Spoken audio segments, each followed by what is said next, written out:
ตื่นเจ้าขึ้นมายิ้มแย้มแจ่มใสทุกโศกโรคภัยหายไปหมดสิ้นขอความนอบน้อมแด่พระรัตนตรัยอันมีพระพุทธพระธรรมพระสงฆ์เป็นสรณะตีปึงกราบแนบไต่ไหวสาถวายความเคารพ มายังครูบาอาจารย์พระมหาเถรานุเถระท่านเจ้าคณะพระสังฆาธิการพระภิกษุสามเณรเจ้าจุโตนจุองค์ทุกวัดวาอารามพร้อมตึงสำนักตีผักทรงโตยเนอะ เจริญปอนมายังบรรดาปออกไม่ออกศรัทธาตันสาธุชนนักศีลนักบุญต่างหลายเนาะปอหลงแม่หลงปอลุงแม่ป่าปีป่าหน้าเอาอาศรัทธาตีนจ้องห้องวัดเท่าแก่หนุ่มกำจะยิงต่างหลายที่เปิดวิทยุเปิดเครื่องหับฟังกันอยู่ตั้งบ้านตั้งจองตั้งหอตั้งเฮินกันในเวลานี้เนาะตื่นจืนขึ้นมาก็หมุนวิทยุเปิดวิทยุฟังเนาะฟังรายการนี้เป็นรายการแหลกเนอะลงเนอะเป็นรายการแหลกที่มากันสดโตปินน้ำเจเทปเนอะ บอกวันเวลาใด ก็รายการนี้เปิ้นต่างชื่อว่ารายการสัพเพเหระเนอะปกิณกะขอนลุงไก่แจ้งรายการเสียงธรรมแสงทองซึ่งก็ดำเนินรายการบริหารเวลาโดยต้นตัวแห่งอาตมาภาพเก่ากระผมตุลุงหนันชัยวัฒนาคเสโนจากวัดประทาดอยน้อยเด้อตำบลดอยหล่ออำเภอดอยหล่อก็ได้มามาจ้าพบปักกับปออกศรัทธา แล้วก็สถานีต่างๆก็ลิงก์สัญญาณไปจากวัดปากตั้งเจริญเนาะก็ไปสู่น้ำลายสถานีก็เดียวก็จะได้เอ่ยไปนะสำหรับสถานีที่เปิ้นมีบุญต่อโสตประสาทหูเฮาได้ฟังกันกูเจ้ากูแรงนี่นะ แต่ในตอนนี้ก็ตัวลุงจะได้ทำสวดมนต์กันเด้อไหวพระสวดมนต์เปิดความปินสิริปินมังกละปินมงคลกับตนกับโตกับขอบกับโคกับลูกหลานตานเต่าคุ้มโห่ฮอเฮิรนเฮาอยู่ดีมีสุขเนอะมีความสุขมีความเจริญเนาะปินกำลังใจกับปอออกไม่ออกศรัทธามีความปรารถนาส่งความปรารถนาดีไปให้ตันผู้ฟังต่างหลายด้วยเนอะเอาแล้วบอตัวลงจะไหวพระกันเนอะลงคำต้องลุกมาเติมมันเจ้าอยู่ไหวในจิตในใจเอาเนอะไปไหวแห้งให้ ไหวในใจก็จะไปวาดังให้ พร้อมเนาะอะระหังสัมมาสัมพุทโธภะคะวาพุทธังภะคะวันตังอภิวาเทมิสวากขาโตภะคะวะตาธัมโมธัมมังนัมมัสสามิสุปฏิปันโนภะคะวะโตสาวกสังโฆสังฆังนะมามินะโมตัสสะภะคะวะโตอะระหะโตสัมมาสัมพุทธัสสะนะโมตัสสะภะคะวะโตอะระหะโตสัมมาสัมพุทธัสสะนะโมตัสสะภะคะวะโตอะระหะโตสัมมาสัมพุทธัสสะอิติปิโสภะคะวะอะระหังสัมมาสัมพุทโธ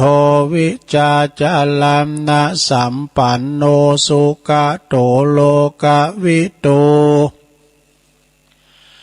อนุตตโลปุริสตัมมาสาลาทิสัทธาเทวมนุสสานังพุทโธภควาติสวากขาโตภควตาธัมโมสันติติโกอากาลิโก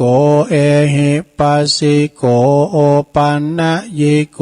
ปัจจตังเวทิตาโปวินโยหิติสุปฏิปันโนภะคะวะโตสาวกสังโฆอุจจุปฏิปันโนภะคะวะโตสาวกสังโฆยายะปฏิปันโนภะคะวะโตสาวกสังโฆสามิจิปฏิปันโนภะคะวะโตสาวกสังโฆญาติตังจัตตาลิปุริสายุคาเน อาสาปุกาลาเอสะภะคะวะโตสาวกสังโฆอะหุนายโยปะหุนายโยตักขินายโยอัญจลิกาลานิโย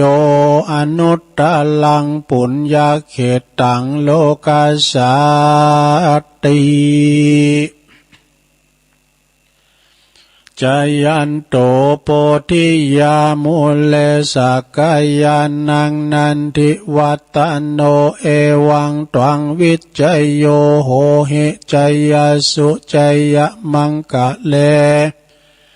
อัปปลาจิตตปันลังเกสีเสปตาวิปุคะเลอภิเสเกสัพปะพุทธานังอากาปโตปโมทติ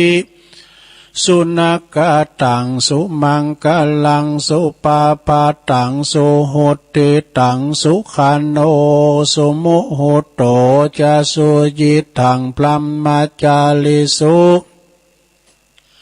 ปัทขินังกายกัมมังวาจากัมมังปัทขินังปัทขินังมโนกัมมังปณิทิเต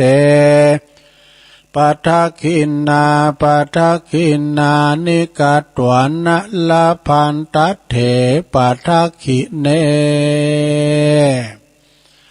สัพพิติโยวิวาจันตุสัพพโลกวินาศตุมาเตภวัตวันตรายโยสุขีติกายุโกภวะอภิวาทนาสิลิสานิจังวุตตาปัจจายโนจัตตารโอธรรมาวัฏันติอายุวันโนสุขังปะลังเอาแล้วสาราญาติโยมทั้งหลายตัวลุงก็เป็นเก้าปิ้นโหนามสวดมนต์ไปปิ้นตีเรียบร้อยเนาะ ก็ขอคุณปฏิตไลรัตนะผ่านแผ่วพระแก้วเจ้าตั้งสามประการเนาะจงได้ดลบันดาลมาปกป้องคุ้มครองรักษาครูบาอาจารย์พระสงฆ์องค์สามเณรเจ้าอยู่กับวัดกะว่าคงแก้วอารามเนาะปินตีสักการะปูชากราบไหว้ปินเนอร์นาบุญเผยแผ่สัจธรรมคำสอนขององค์บวรสัมมาสัมพุทธเจ้านะยึดเหนี่ยวจิตใจปออกไม่ออกศรัทธาต่างหลายด้วยเนาะงอกงามไพบูรณ์ในพระศาสนาเด้อ ปอออกไม่ออกศรัทธาก็เหมือนกันเด้อมีความสุขมีความเจริญสุขกายสบายใจนะสุขตึงกายสุขตึงใจแล้วก็ขอให้มีสุขภาพพลานามัยสมบูรณ์แข็งแรงกินข้าวลำกินน้ำลุงเน้อปิ้นลมโพลมใส่ปิ้นตีปรึกษาของลูกหลานตันเต่าเขาเยะบัดใจใส่บัดถูกก็บอกจ้าให้เขาเนาะสั่งสอนเขา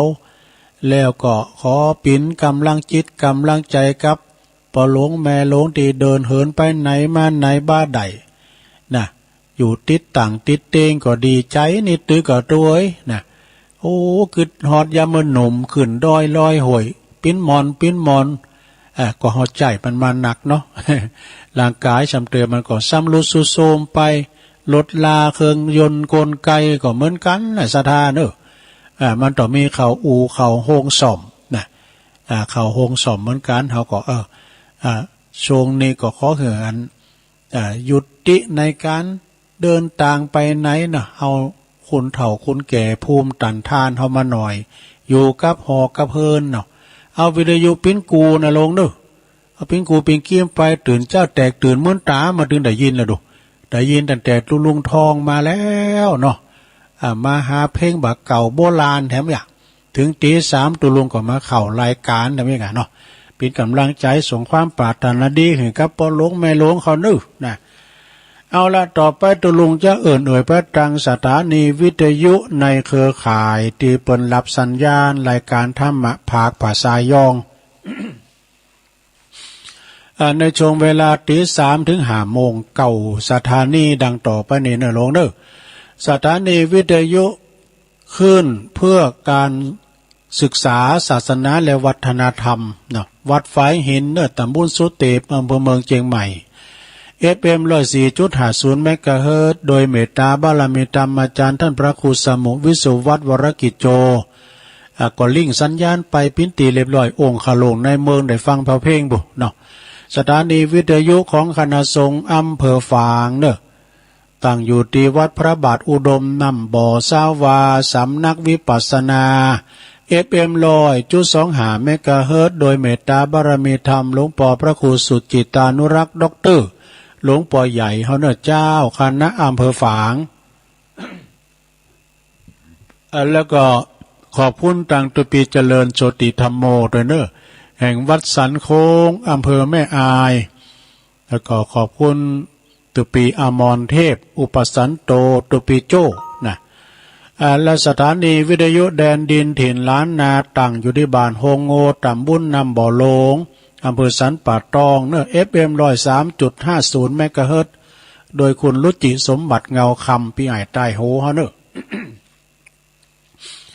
สถานีวิทยุขึ้นธรรมะของชุมชนวัดห้วยตองซักตำบลขวงเป้าอำเภอจอมทองเนอะ FM 98.75 เมกะเฮิรตซ์โดยเมตตาบารมีธรรมอาจารย์พระครูวาปีวรมานิตท่านอาจารย์ชวาลิตชัยวังโสลิงสัญญาณโซนไต่เสียงดังฟังจัดดักมา2 วันไม่ลงเขากะวนกะวาย การเวลาวิทยุดักไม่ลงเขาเดือดร้อนนะมาโทรมาหนนั่นน่ะเดี๋ยวนี้ดังแล้วเนาะโซนไต่สถานีวิทยุมนเสียงธรรมตั้งอยู่ที่วัดบุพารามตำบลช่างเครื่องอำเภอแม่แจ่มเนอะ FM 106.25 เมกะเฮิรตซ์โดยเมตตาบารมีธรรมหลวงพ่อพระครูมงคลวิสิทธิ์หลวงพ่อใหญ่เฮาเนอร์เจ้าคณะอำเภอแม่แจ่มขอบคุณท่านพระประหลัดอุทัยตึง2อุทัยด้วย สถานีวิทยุเน็กเนลเรดิโอ FM 96.75 เมกะเฮิรตซ์ตั้งอยู่ที่บ้านโจงตำบลทุ่งขวาวห้างหุ้นส่วนจำกัดอนุสรณ์เรดิโออำเภอเมืองปานจังหวัดลำปางเนอะสถานีวิทยุชุมชนคนเหนือเขื่อนตั้งอยู่ที่บ้านดงดำอำเภอฮอด FM 90.75 เมกะเฮิรตซ์เนอะสถานีวิทยุเพื่อการศึกษาและพัฒนาอาชีพ R Radio Network FM 103.00 เมกะเฮิรตซ์อำเภอเมืองจังหวัดลำปางโดยคุณอนุพงษ์ตาจีนะสถานีสุดท้ายสถานีที่9สถานีวิทยุ R Radio Network FM 99.50 เมกะเฮิรตซ์เนอะวิทยาลัยเทคโนโลยีและการจัดการกฟผแม่เมาะลำปางเนอะก็และสักคำเดียวเดี๋ยวนี้ก็จะลิงก์สัญญาณตั้งแต่ตี3ไม่นะของงานน่านฟ้าเรดิโอคุณลุงนิรันดร์ปันดอนตอง FM 100.25 เมกะเฮิรตซ์อยู่ตังปุณะบ้านป่าแดดปุณะก็ฟังกันได้หลายมุมหลายตีก็ขอบคุณเนอสถานีกูคืนกูสถานีตัวที่เปิดลิงก์สัญญาณ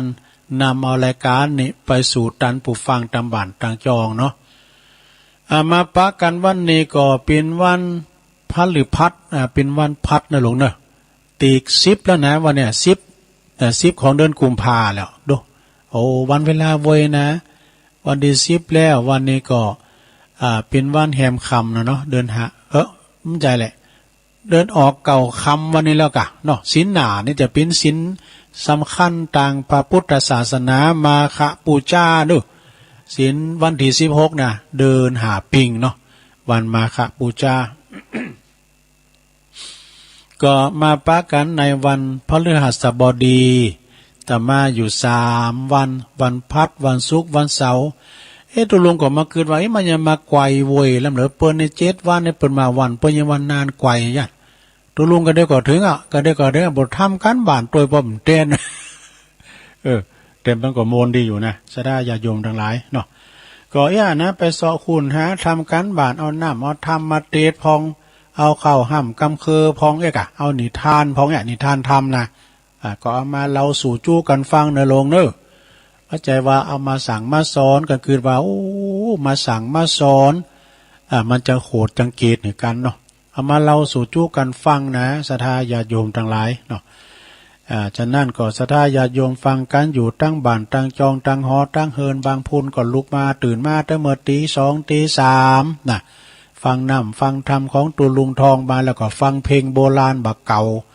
มาเข้ารายการก็ฟังตุลุงยองแถมไว้นะฟังกันไปศรัทธาเนาะแต่บางคนไปก็ยังอยู่ในห้วงแห่งความนิทราเวลานี่มันเป็นเวลาอาหารตาดูรายการตุลุงนี่เป็นรายการวัดใจนะไม่ใช่วัดปัจจัยนะวัดใจอย่างใดก็คือหมายความว่า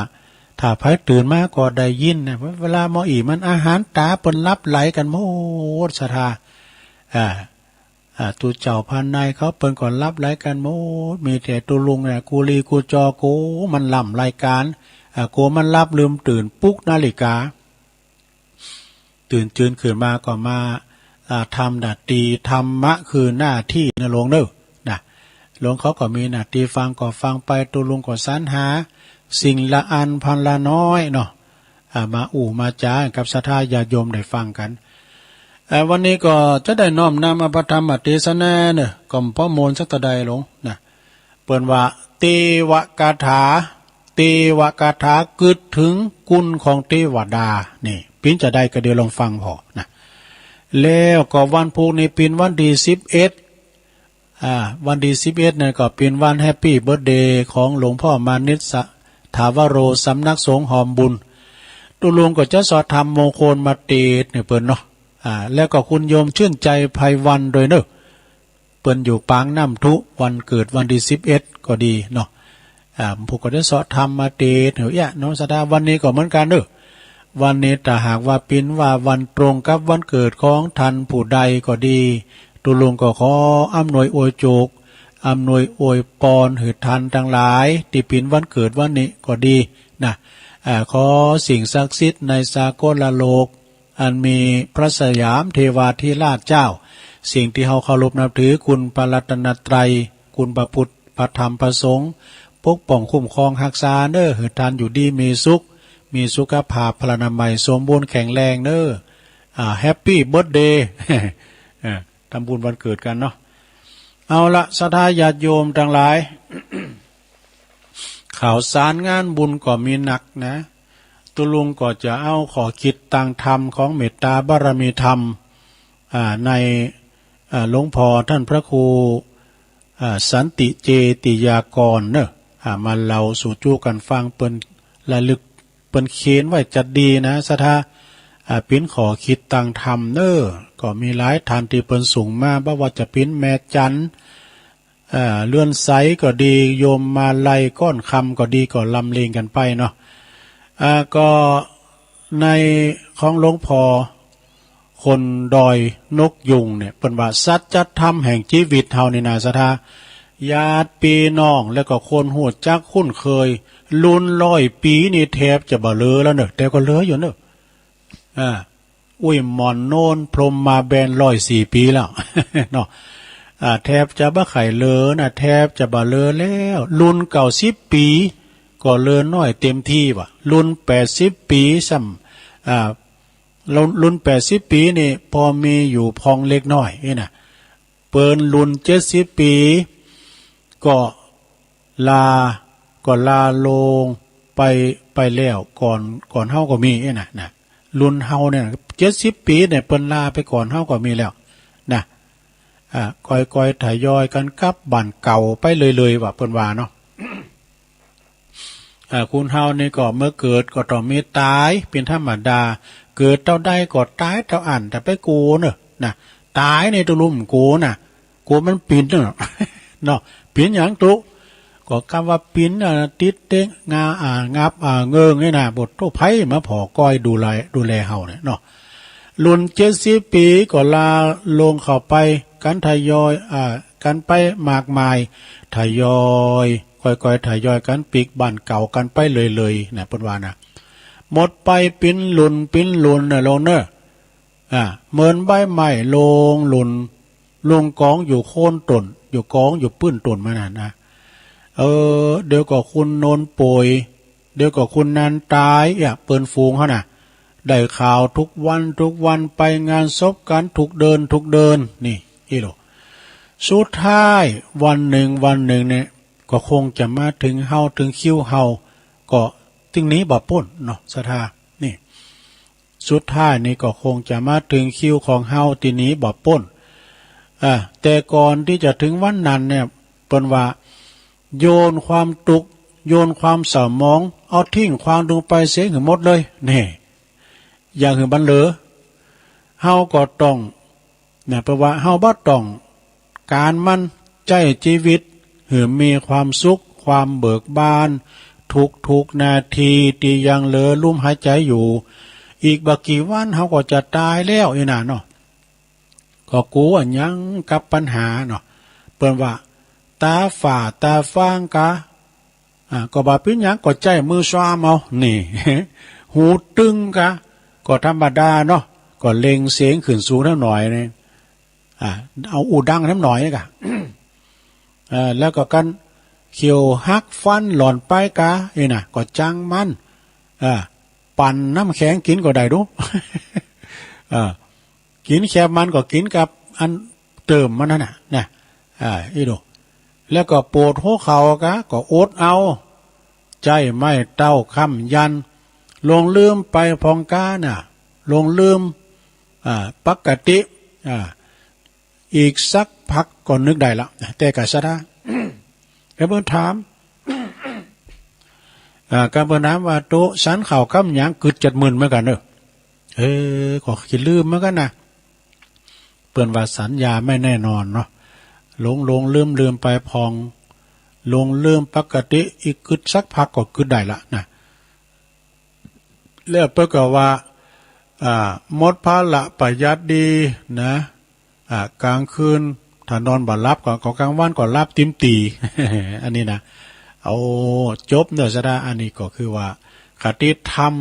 ของคนดอยนกยุงก็ต้องขอกราบในเมตตาบารมีธรรมหลวงปู่ท่านพระครูสันติเจติยากรแห่งวัดเกตกาลามเด้อเพิ่นสูงมาเนาะขอบคุณมาณที่นี้ด้วยต่อไปฟังครับแม่จันเนาะ ฟังของแม่จันในพินจะใดของแม่จันก็ยาวเหมือนกันเด้อ เกี่ยวกับเรื่องเงินนะเรื่องสตังค์นี่กะเงินมีหลายจือว่าหยังพองเอามีเงินมีคำเนี่ยมันมีจือว่าเงินก็จริงแต่ว่ามันใจบ่เหมือนกันเด้อนะมันใจเหมือนกันจะได้ตัวรวมก็ฟังพอเด้อถ้าเงินอยู่ในวัดเปเรียกว่าปัจจัยเนี่ยนะปัจจัยเงินติดกันติดกับว่าเงินการทำเนี่ย ถ้าว่าเงินตีโฮงเฮนเปเรียกว่าเปียเจี๊ยแปะเจี๊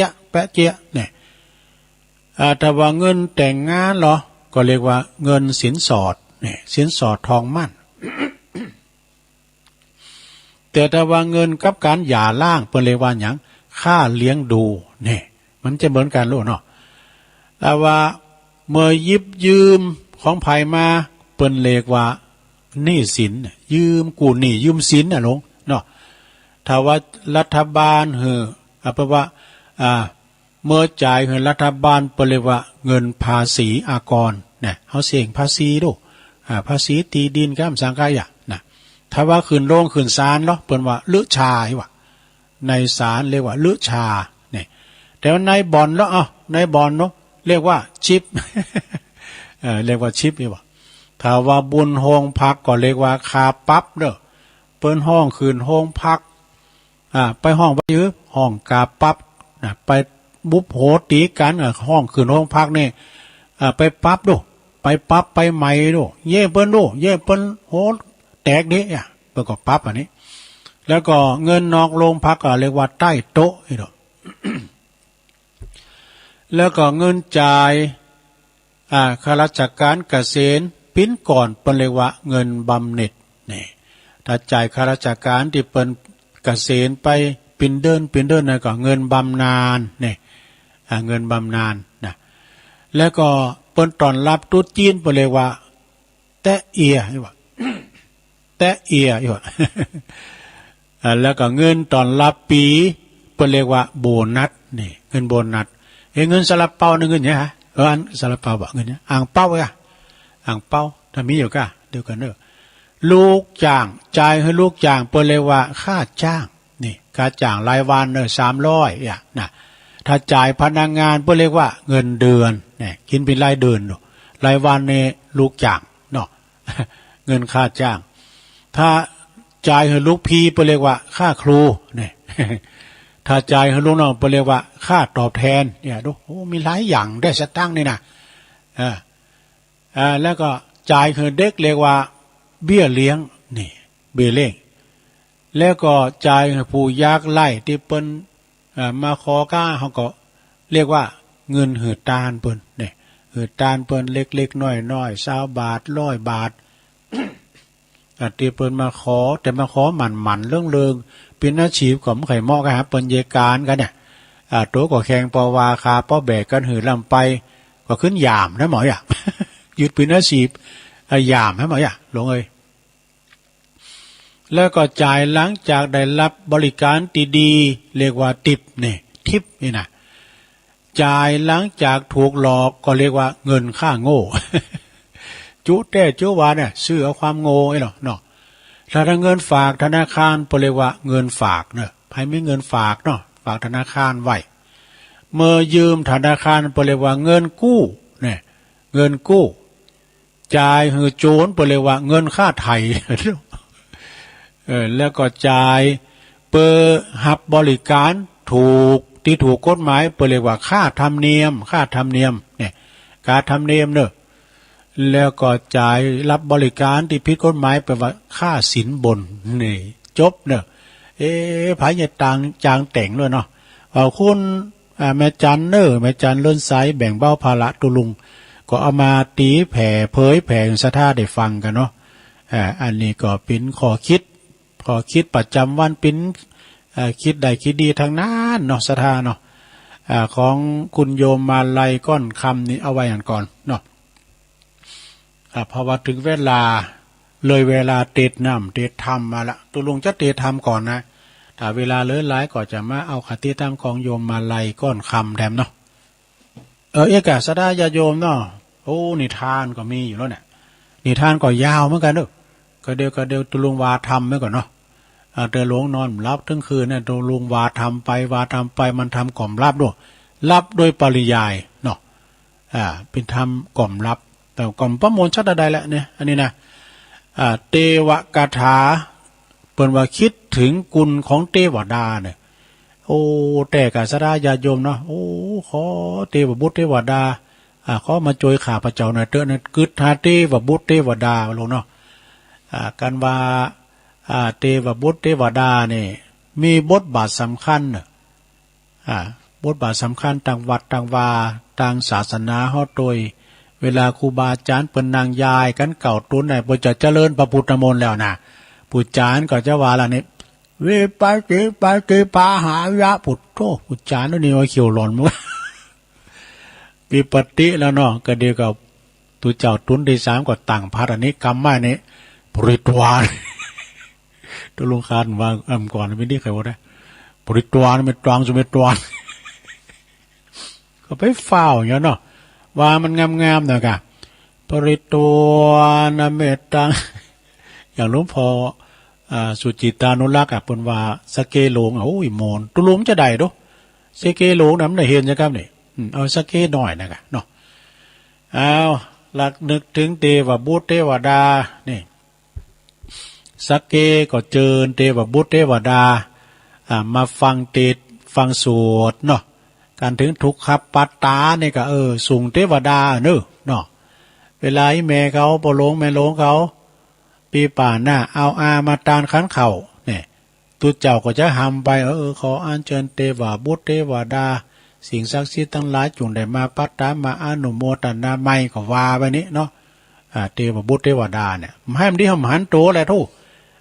มหันโตแหละเพราะว่าเปิ้นเป็นรูปทิพย์น่ะ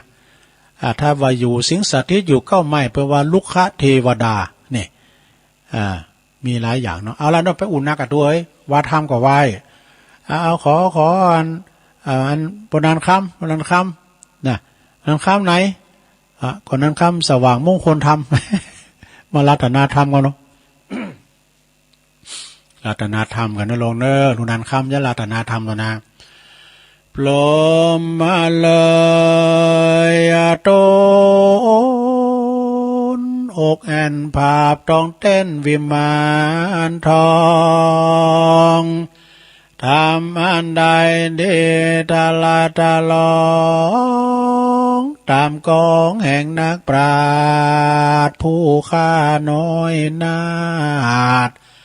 ก็ขออาราธนาธรรมธรรมะธัมมังปัจจังอาราธนังกะโลมะ ฟังไปรับไปในโรงเนอ นะโมตัสสะภะคะวะโตอะระหะโตสัมมาสัมพุทธัสสะเทวตานุสติภาวิตาปฏิสัทธโวดุลาโสตุจันนาสัพปุริสะทั้งหลาย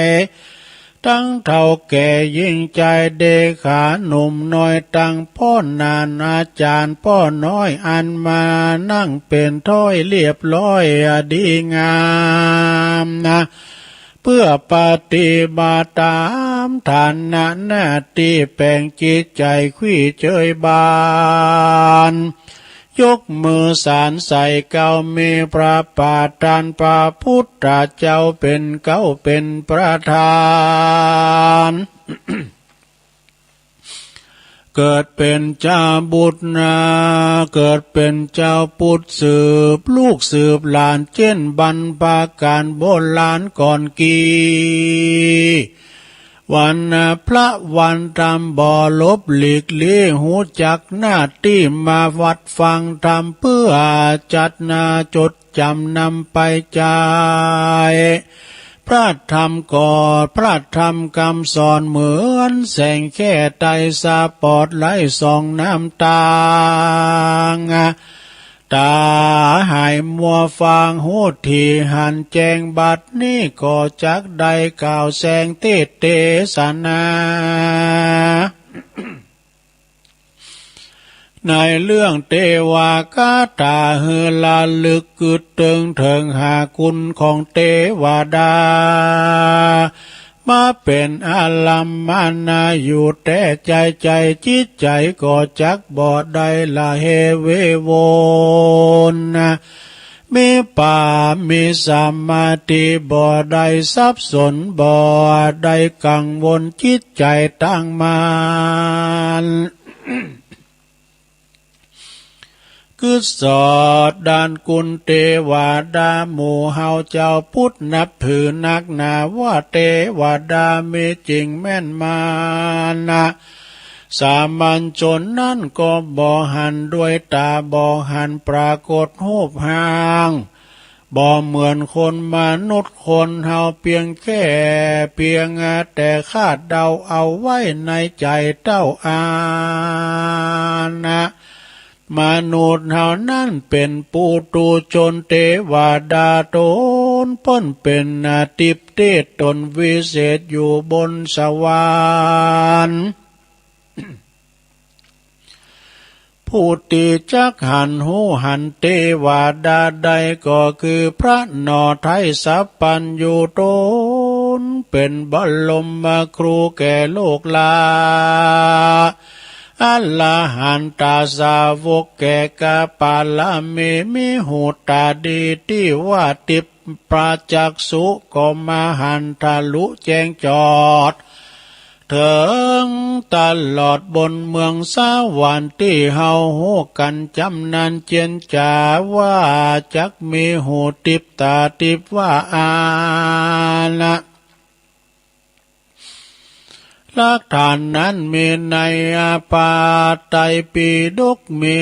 ปรากฏอยู่ในกัมปีว่าเทวดาไปเฝ้าไต่ตามปัญหาพระพุทธเจ้าในเมื่อเวลาพระสงฆ์องค์เจ้าก็จักตั้งเก้าสวดมนต์นะก็จักกล่าวจักเจิญเทวดามาฟังสวดตลอดลวดจบสุดท้ายทุกขปาตาลวดส่งถวายเทวดาเจ้าเวลาสัทธาไปวัดไปว่าไปตานขันเข้าตู้เจ้าก็จักได้อันเจิญเทวบุตรเทวดามาลับปัตตาอนุโมทนาทานขออำนาจกุลเทวดามารับเอามาอารักขาหักษาพอเฝ้าหือพ่อแม่เจ้าพ้นจากภัยพานแลนาองค์พระตถาสัมมาสัมพุทธเจ้าได้ตรัสกล่าวไว้ว่ามนุษย์โลกไตเมืองโคนผู้ใดเกื้อหนุนบุญกุศลไว้มาปกป้องหลวงหลายกันจุดที่ตายก็จักได้ไปเกิดเอากำเนิดเมืองบนสวรรค์สุขแสนสุขสันนาเปอันเป็นโลกทิพย์อยู่สถิตวิมานจันทร์ฟ้ามนุษย์คนใดทำกรรมบาปกาไรมีใจชั่วช้าเหี่ยมหานกันตายล่วงลับดับขันจิตวิญญาณก็จักได้ไปตุกผ่านในมรนรกมกไม่ผู้ใดทำบุญกุศลเตรียมไว้เตียงว่าจักได้ไปเกิดเป็นเทวดาองค์พระสัมมาไดพัลลันนากล่าวไว้มีธรรมะหกข้อผู้ใดมากไฟใครใดไปเกิดเอากำเนิดเป็นเทวดาขอหนึ่งนั้นก็คือศรัทธาสัมปทาถึงพร้อมด้วยศรัทธามีความเชื่อเลื่อมใสศรัทธาในกุลรัตนะสามดวงแก้วเจ้าพระพุทธพระธรรมพระสงฆ์นั้นเราได้เป็นห่วมเก่าปกเก่าเจ้าพุทธยิงใจบุญทำบุญกินทาน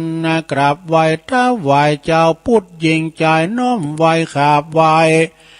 จักอยู่ที่ไหนจักอยู่ไกลอยู่ไกลอยู่กลางดงไผ่สวดมนต์ลำลึกนึกถึงในใจขอคุณพระรัตนตรัยหักษาพอเฝ้าอำนาจเลื่อมใสศรัทธาข้ำเจ้าจักบ่ทุกข์โศกเศร้าโศกากันว่าดับจิตไกกาไปสู่โลกหน้าก็จักเกิดในแหล่งลาในสวงสวรรค์เหมือนลูกท่านเศรษฐีมีทรัพย์อันนั้นเมื่อเจ็บป่วยไข้มาเป็นนักมาได้หลายวันบ่น้อยพ่อเศรษฐีก็มาป้อยบ่หาหมอหายากลัวว่าทรัพย์สินนั้นหนอจักบ่เหลือหล่อหมดเสียง ลูกเวทนาหน้าหมองหม่นเมียงเจ็บปวดแขนปวดขายกย้ายกายยาคนเดียวคนเดียวบ่ได้พระองค์ที่ไว้หูด้วยตาทิพมาจากสุส่องแจงปัญญาก็ได้กะลุนนาไปปินที่บาทไกบานมหาเศรษฐีแล้วก็มาเปล่งอาชาพันนะลังสีแดงเหลืองขาวมีสว่างส่องแจง เพื่อเฮอลูกแห่งเศรษฐีใดหันพระพุทธเจ้าก็มาเปล่งฉับพลันลังสีก็มีใจปีติยินดีเลื่อมใสได้หู้ถึงคุณงามความดีมีจิตใจใส่ศรัทธาอยู่แต่ใจจักยกมือไหวก็บ่ได้เพราะว่าเจ็บป่วยไข้เหลือพมานถึงเวลากาลาดับจิตวิญญาณบุญสมปานก็ได้ไปเกิดเอากำเนิดเป็นเทวบุตรชื่อว่ามัทรกุณปลีก็มีวันนั้นแหละนาคอที่สองศีลสัมปทาถึงพร้อมโดยศีลบ่มีมนทินด่างพร้อยกายวาจาก็มาเรียบร้อยดีงามบ่มีความพร่ำมาดก็ยังมีโอกาสได้ไปเกิดบนสวรรค์ดังมีเรื่องอาศจรรย์ว่านางสุธรรมานางสุนันทานางสุจิตราผู้เป็นเจ้ายาของพระอินทร์อยู่บนสวงสวรรค์มีจิตใจวันทำบุญบ่ขาดได้สร้างศาลาบาทพร้อมกับสามีการจูที่ตายก็ได้เอากำเนิดมาเกิดเป็นเทพธิดา เหลือแต่นางสุจาดาบ่ได้ไปเกิดเอากำเนิดบนสวรรค์เมื่อใดดับขันก็ได้ไปเกิดเอากำเนิดเป็นนางนกอย่างเพราะว่าได้ทำกรรมบาปนางก็ได้กาทำไว้ได้ฆ่าสัตว์น้อยใหญ่กินเป็นอาหารเกิดเป็นนกอย่างอยู่กลางป่าอยู่กลางบวกลองหากินเลี้ยงต้องจะจับปูจับป่าเต้าสักกะเทวราชาก็มีเมตตากรุณานางสุจาดาใครหืมใดไปเกิดเอากำเนิดบนสวรรค์จึงได้ครับจำเฮอฮักเฮอนางฮักษาศีลหานางสุจาดาก็มาปฏิบัติตามบอจารักษาศีลห้าตลอดชีวิตบ่ข้างด่างพลอยบ่มีด่างพลอยเมื่ออากาศก้อยดับขันก็ได้ไปบังเกิดในสวรรค์แหล่งลาก็มีหันแหลนาคอที่สามจาค่าสัมปทาถึงพร้อมโดยจาค่าสาระสิ่งของเขาของเงินทองสร้างของประโยชน์โพดคนทุกผ่านบริจาคเทตานทำบุญฝากไว้บ่มีใจฝักใฝ่กุศลบ่ว่าเป็นคนท่านนี่บ่คิดที่ล้ำเลือชอบจุนเจือเปื้อนบานบ่ย่อนยานตั้งบุญคนฮักหุมอวดอ้างตายมวยมั่งก็ได้ไปเกิดที่ดีมีสวรรค์รออยู่ทับแต่และนาข้อที่สี่นั้นก็มาได้แก่ปัญญาสัมปทาถึงพร้อมโดยสติปัญญามีวิชาความรู้บอดได้อยู่เดียวได้รีบขวนขวายหาความรู้กับบัณฑิตผู้มีปัญญาพร้อมอ่านด้วยวิชาต่างธรรมและต่างโลกต่างธรรมท่านจัดเป็นประโยคไว้สามประการคือสุตตะคือสุตตมยปัญญามันพิจารณาสาระแก่นสารยังคำสั่งสอนขององค์บวรพระพุทธเจ้า ข้อที่สองนั้นเราคือจินตมยปัญญาแล้วนำมาพิจารณาให้แจ่มแจ้งได้หูแห่งกองธรรมมาบันทึกจดจำเอาไว้ข้อที่สามคือก็มาได้แก่ภาวนามยปัญญาก็ได้แก่นำเอาธรรมที่ได้ศึกษา ได้อบรมมาปฏิบัติเฮอถูกเฮอตองกุศลผลบุญรักษาปกป้อง เพราะว่าภาวนาปัญญาเมื่อตายลับตาลาจากโลกนี้ไปก็จักใดบ่เศร้าโศกาบ่ได้เสียใจสวรรค์บ่ไกลไปรออยู่ทานนั่นแหละนามาถึงข้อที่หาเห็นลิความละอายเหมือนแต่งตัวกายสะอาดก็มากลัวใครอย่าสิ่งชั่วมัวมอง ละอายกัวบาปสายดสายยองกัวมาสานองตุกใจเมื่อละอันว่ากรรมบาปกลากาจะทำต่อหน้าและลับหลังบ่มีหวังจักพ้นไปได้ผู้ใดเว้นใดบาปกรรมเวรกรรมเมื่อตายไว้วัมก็จักใดไปสู่โลกนาไปเกิดสวรรค์จันฟ้าสวงสวรรค์นั่นแหละนาขอหกอดตัปปะสำคัญข้อที่หกนั่นก็คืออดตัปปะสำคัญกลัวกรรมมาทำบาปกลัวชั่วหยาบลวงลายกลัวกฎหมายลงโทษกลัวตกนรกเดือดเหี้ยมโหดทารุณมันบ่เป็นบุญสักหน่อยสินทำต่ำต้อยในใจจุงนีไก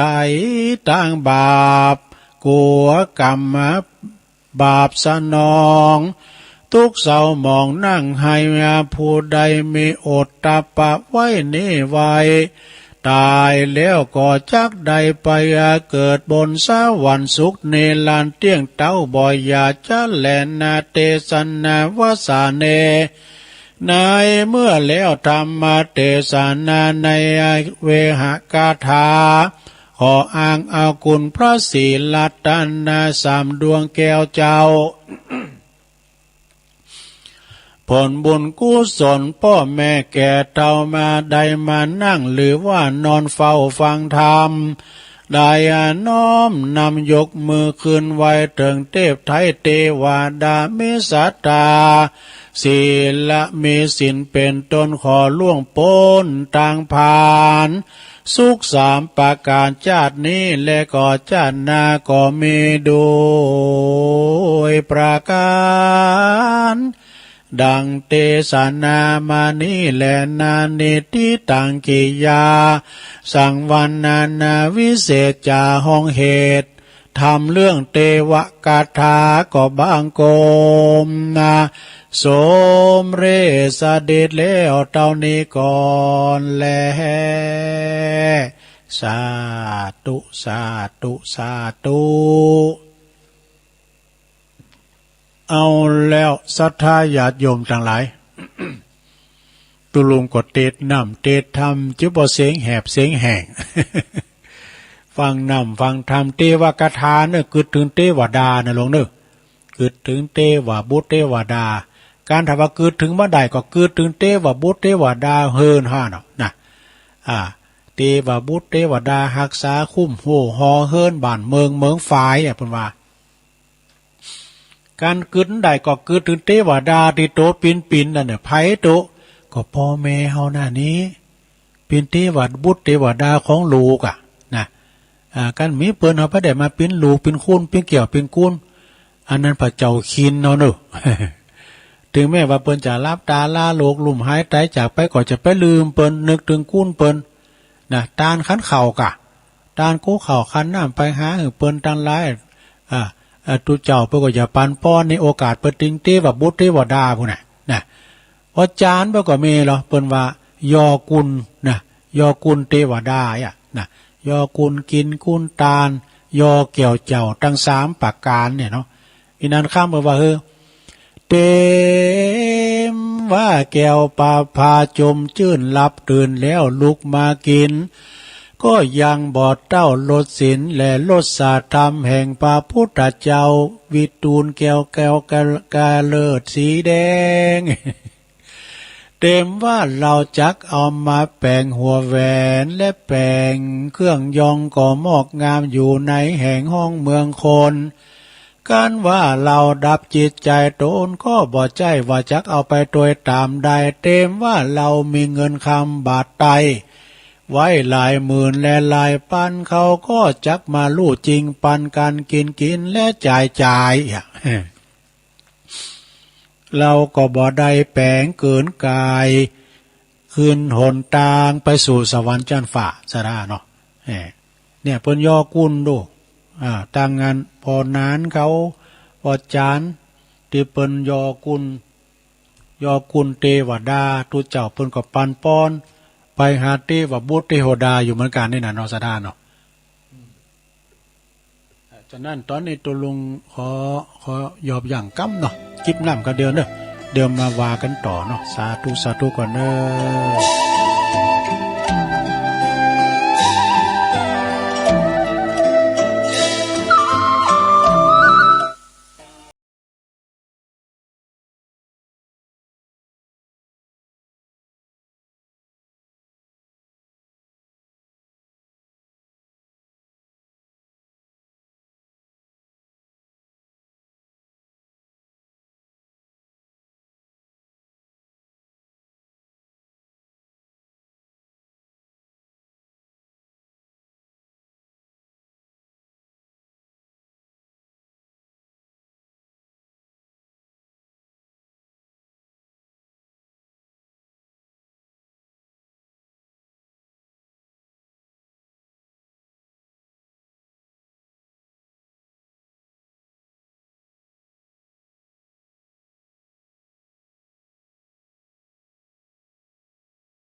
แล้วศรัทธาญาติโยมพอออกไม่ออกศรัทธาญาติโยมทั้งหลายเนาะมาปบมาปะกันทำโชงหนึ่งเน้อนะเวลาขณะนี้ก็4:03อู่กันมาได้ชั่วโมงปลายหน่อยซะนะตุลุงก็เสียงแหบเสียงแหงก็เลยพักเบรกเปิดเพลงแม่ก้ำหนึ่งจิบน้ำไปขอสุมาเดินเนอร์ปบุญธรรมชัยกาดเปิ้นโทรมาตุลุงได้หับสายนะโทรมาทางไลน์แล้วก็ทำลายหลายทันโทรมาลังไม่ตุลุงได้หับเดินเนอร์เนาะสถาก็กำลังฟังรายการสเปเฮละกันเนอร์เนาะปกินากะขอนลุงไก่แจ้งเป็นรายการสดๆมาเป็นรายการแหลกเนาะซึ่งก็ดำเนินรายการบริหารเวลาโดยต้นโตแห่งอาตมาภาพเก่ากับผมตุลุงนันชัยวัฒน์นาคเสโนเนาะก็จัดรายการอยู่ที่บุญวัดพระธาตุดอยน้อยส่งกระแสเสียงปฏิวัติปักตั้งเจริญตอนนั้นเพิ่นก็กระจายกันไปนะไปตังเมืองเป่าเมืองฟังเจงแสนเจงไฮไปตังแม่แจ่มองค์ขลุงในเมืองนะก็ฟังกันไปตื่นเจ้าขึ้นมาก็ได้ยินเสียงน้ำเสียงถ้ำอย่างแม่สุกแก้ววานเนาะได้ฟังเสียงน้ำเสียงถ้ำได้ยินแก่คันมีบุญแถมวันหนึ่งเนอะที่เฮาได้หันตะวันแถมแก่นหนึ่งนี่นะเนาะก็ฟังกันไปแล้วตอนนี้ไปตุลุงเจ้าเรานิทานกันนะลงนะ ตุลุงเจ้าเรานิทานนะคุณที่เปิ้นเคยกินเคยตานปิ้นจะใดลองฟังผ่อนเนื้อสถานเนอะก็นิทานเรื่องนี้มีชื่อเรื่องว่าพาหิยะบุรุษนะดูเหมือนจะเล่าละกำนะลองฟังเนาะซ้ำเติมเปิ้นฟังใหม่ก็มีก็มีบุรุษก็คือปอจายนะผู้หนึ่งเนี่ยมีชื่อว่าพาหิยะนะชื่อของเปิ้นก็ปิ้นปอกกาซาลาเปาว่าพระใจสุมาเนี่ยปิ้นปอกกาซัมเปาเนอะซาลาเปา มันไก่กันได้ได้ปิ้นปอกกาซัมเปาลองเฮอไปไปกะไปขายต่างถิ่นต่างแดนไปนะขั้นว่าไปกล้าไปขายพอดีมีอยู่หันวันหนึ่งเนาะไปถึงกลางทะเลแล้วนี่นะไปถึงกลางทะเลแล้วปรากฏว่าเฮอซัมเป้านี่อับปางแตกขึ้นมาวะนะโอ้ต่างกุ้นก็ตะวายน้ำไปพาหิยะก็วายน้ำไปวายน้ำไปวายน้ำอยู่ในทะเลผ่าติดเนื้อเสือติดโตก็ลุดลุยออกไปหมดนะเปิดตัวลำกำวะคลั่นวายน้ำมาถึงเกาะล่างไม่ใช่เกาะล่างแหละเกาะที่มีคุณอยู่มาถึงตีเกาะนั้นก็ขึ้นจากน้ำโดยมีผ่านุงโคใบซักอย่างนะมีผ่าปันกายกำแล้วเปิดโตลำกำไปก็เตียวไปปุถุเจ้าเกาะก็มีการลงหลายเนอะมนุษย์ที่อยู่บนเกาะนะหันมนุษย์คุณนี่ขึ้นมาเตียวขึ้นน้ำมานิ่มหันผ่าหันโคเนาะสำคัญว่าโอ้พระอรหันต์ตามมาแล้วอีวะ ก็สำคัญว่าเป็นพระอรหันต์มาวะนะก็ปากันมาทำบุญสักการะปูชาอยู่ตึงวันเนอะพาหิยะบุรุษนั้นก็สำคัญตัวว่าเป็นพระอรหันต์วะในเมื่อว่าเขายกยอต่อฝ้ายเนาะ เขาว่าห้องเป็นครูบาเป็นครูบาเนาะเป็นอันพระอรหันต์ตายกะนะก็ปากันสักการะปูชากับไหวตึงวันนำเคืองบรรณาการเคืองสักการะปูชาน่ะของเจ้าเกาะมาพันนาการก็คือมาตานถึงวันนะปันป้อนถึงวันเปิ้นก็ว่าตถากาเลในกาลข้างนั้นก็ยังมีเต้ามหาพรหมองค์หนึ่งเนอะนี่เต้ามหาพรหมองค์นี้เปิ้นว่าฮือพองเปิ้นก็ว่าเป็นสหายของพาหิยะบุรุษเนี่ยมาในจาดแล้วปังหลังโอ้จาดแล้วเปิ้นปิ้นเพลินกันวะนะเต้ามหาพรหมนี่นะกับอันพาหิยะนี่ปิ้นเจ้าหมูเดียวกันปิ้นเปิ้นเดียวกันเนาะในจาดแล้วปังหลังขั้นหู้เหตุก็มีความห้อนมีความรีบร้อนมาโดยจิตกรุณาเนอะมาโดยจิตกรุณาก็มาลอยอยู่บนอากาศปุ่นนะมาลอยอยู่บนอากาศแล้วก็หือโอวาทแก่พาหิยะบุรุษว่าดูก่อนพาหิยะบุรุษเอ้ยตันจะประกระทำเช่นนี้ตันกระทำเช่นอาการเช่นนี้ บัจจัยกระทำตามประเพณีพระอริยะเจ้าเหล่าอรหันตาอันประเสริฐเนอะนะตันจะเสที่ที่เกิดมาเป็นมนุษย์บ่ได้พบพระพุทธศาสนานะดูก่อนพระหิยะเปิ้นเก่านะเปิ้นอยู่บนอากาศบ่เอิ้นลงมากันเนาะเอิ้นมากะพระอรหันต์มีในเมืองสาวัตถีบ่เด้อนะพระอรหันต์เปิ้นมีอยู่ที่เมืองสาวัตถีเปิ้นมีนามชื่อว่าสมณะโคดมนี่โคดมบรมมุนีกวีชาติตันเปิ้นตัดกิเลสจากสันดานหมดแล้วนะขอให้ทันขอตันปินพระอรหันตาด้วยแต่โปรดสัตว์โลกต่างหลายเหือมีความสุขบ่ต้องสงสัยนะตันจุงลีไปนะอย่าจ้านะอย่าจ้าอยู่ยายอย่าช้าปุถวิเกประกาจงรีบไปนะก็ได้ฟังเนาะพายะได้ฟังต่างกันเจ้าหมูเก่านะคือเจ้าหมูเก่าเปิ้นมาเอิ่นบอกกันเนาะก็ไปฟังธรรมเนอะไปฟังพระสัทธรรมของเปิ้นเนอะของอันพระสมณโคดมเนอะนี่นะโสตังสุตาพหิยะได้ฟังเต้ามหาพรหมเนาะเปิ้นเก่าจัดแล้วก็มีจิตใจจุ่มจืนยินดีโสมนัสสะมีหน้าเฉพาะไปสู่เมืองสาวัตถีเลยเนี่ยตอนนั้นก็บ่ร่มสนแล้วเนี่ยไผมันต้องมาตานแล้ว พระอรหันต์ตาอย่าไปแล้วเลยนะมันต้องมาตานแล้วปุตโต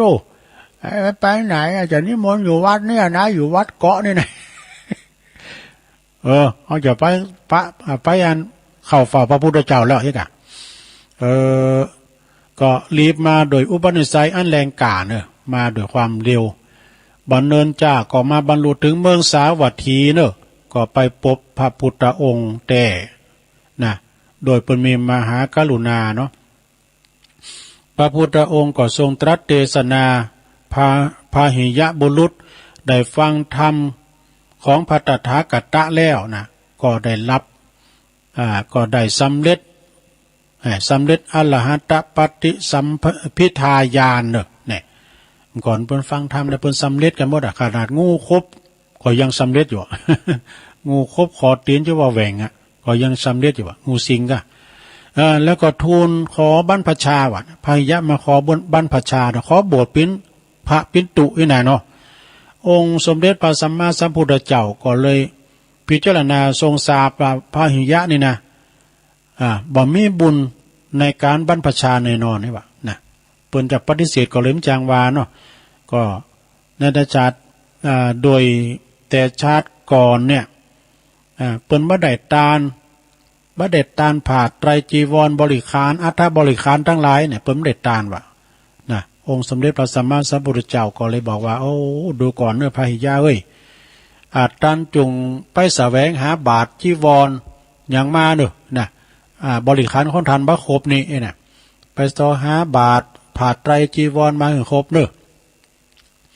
แล้วพระตถาคตจะโบสถ์หือเนอะจะบรรพชาหือเนอะน่ะพระหิยะนั่นก็พระหิยะอริยสาวกก็ยกหัตถ์นมัสการลาองค์สมเด็จพระสัมมาสัมพุทธเจ้าไปสอแสวงหาบาตรไตรจีวรพระจะปิ้นเจ้าภาพพอเขาจะโบสถ์แล้วนายนะเนาะไปสอหาเจ้าภาพไผก็ปิ้นเจ้าภาพเนาะไปสอหาก็บ่ได้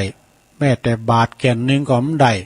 ผ้าไตรสักไตรหนึ่งก็ไม่ได้จีวรก็บ่ได้เพราะว่าตันบ่เคยทำบุญโดยบาทโดยไตรจีวรบริขารวะนะไว้ในจาดปังก่อนนี่วะจึงบ่ได้บาทบ่ได้จีวรบ่ได้โบสถ์บ่ได้เครื่องโบสถ์นะประสงค์ว่าจะโบสถ์ก็ไม่ได้โบสถ์ขณะนั้นเนี่ยไปสอหาที่ไหนก็พระเดินทางมาตีโลงโจงก็ยังมีแม่โคลูกอ่อนตัวหนึ่งวิ่งมาแต่ไกลจุนเข้าร่างกายของพหิยะ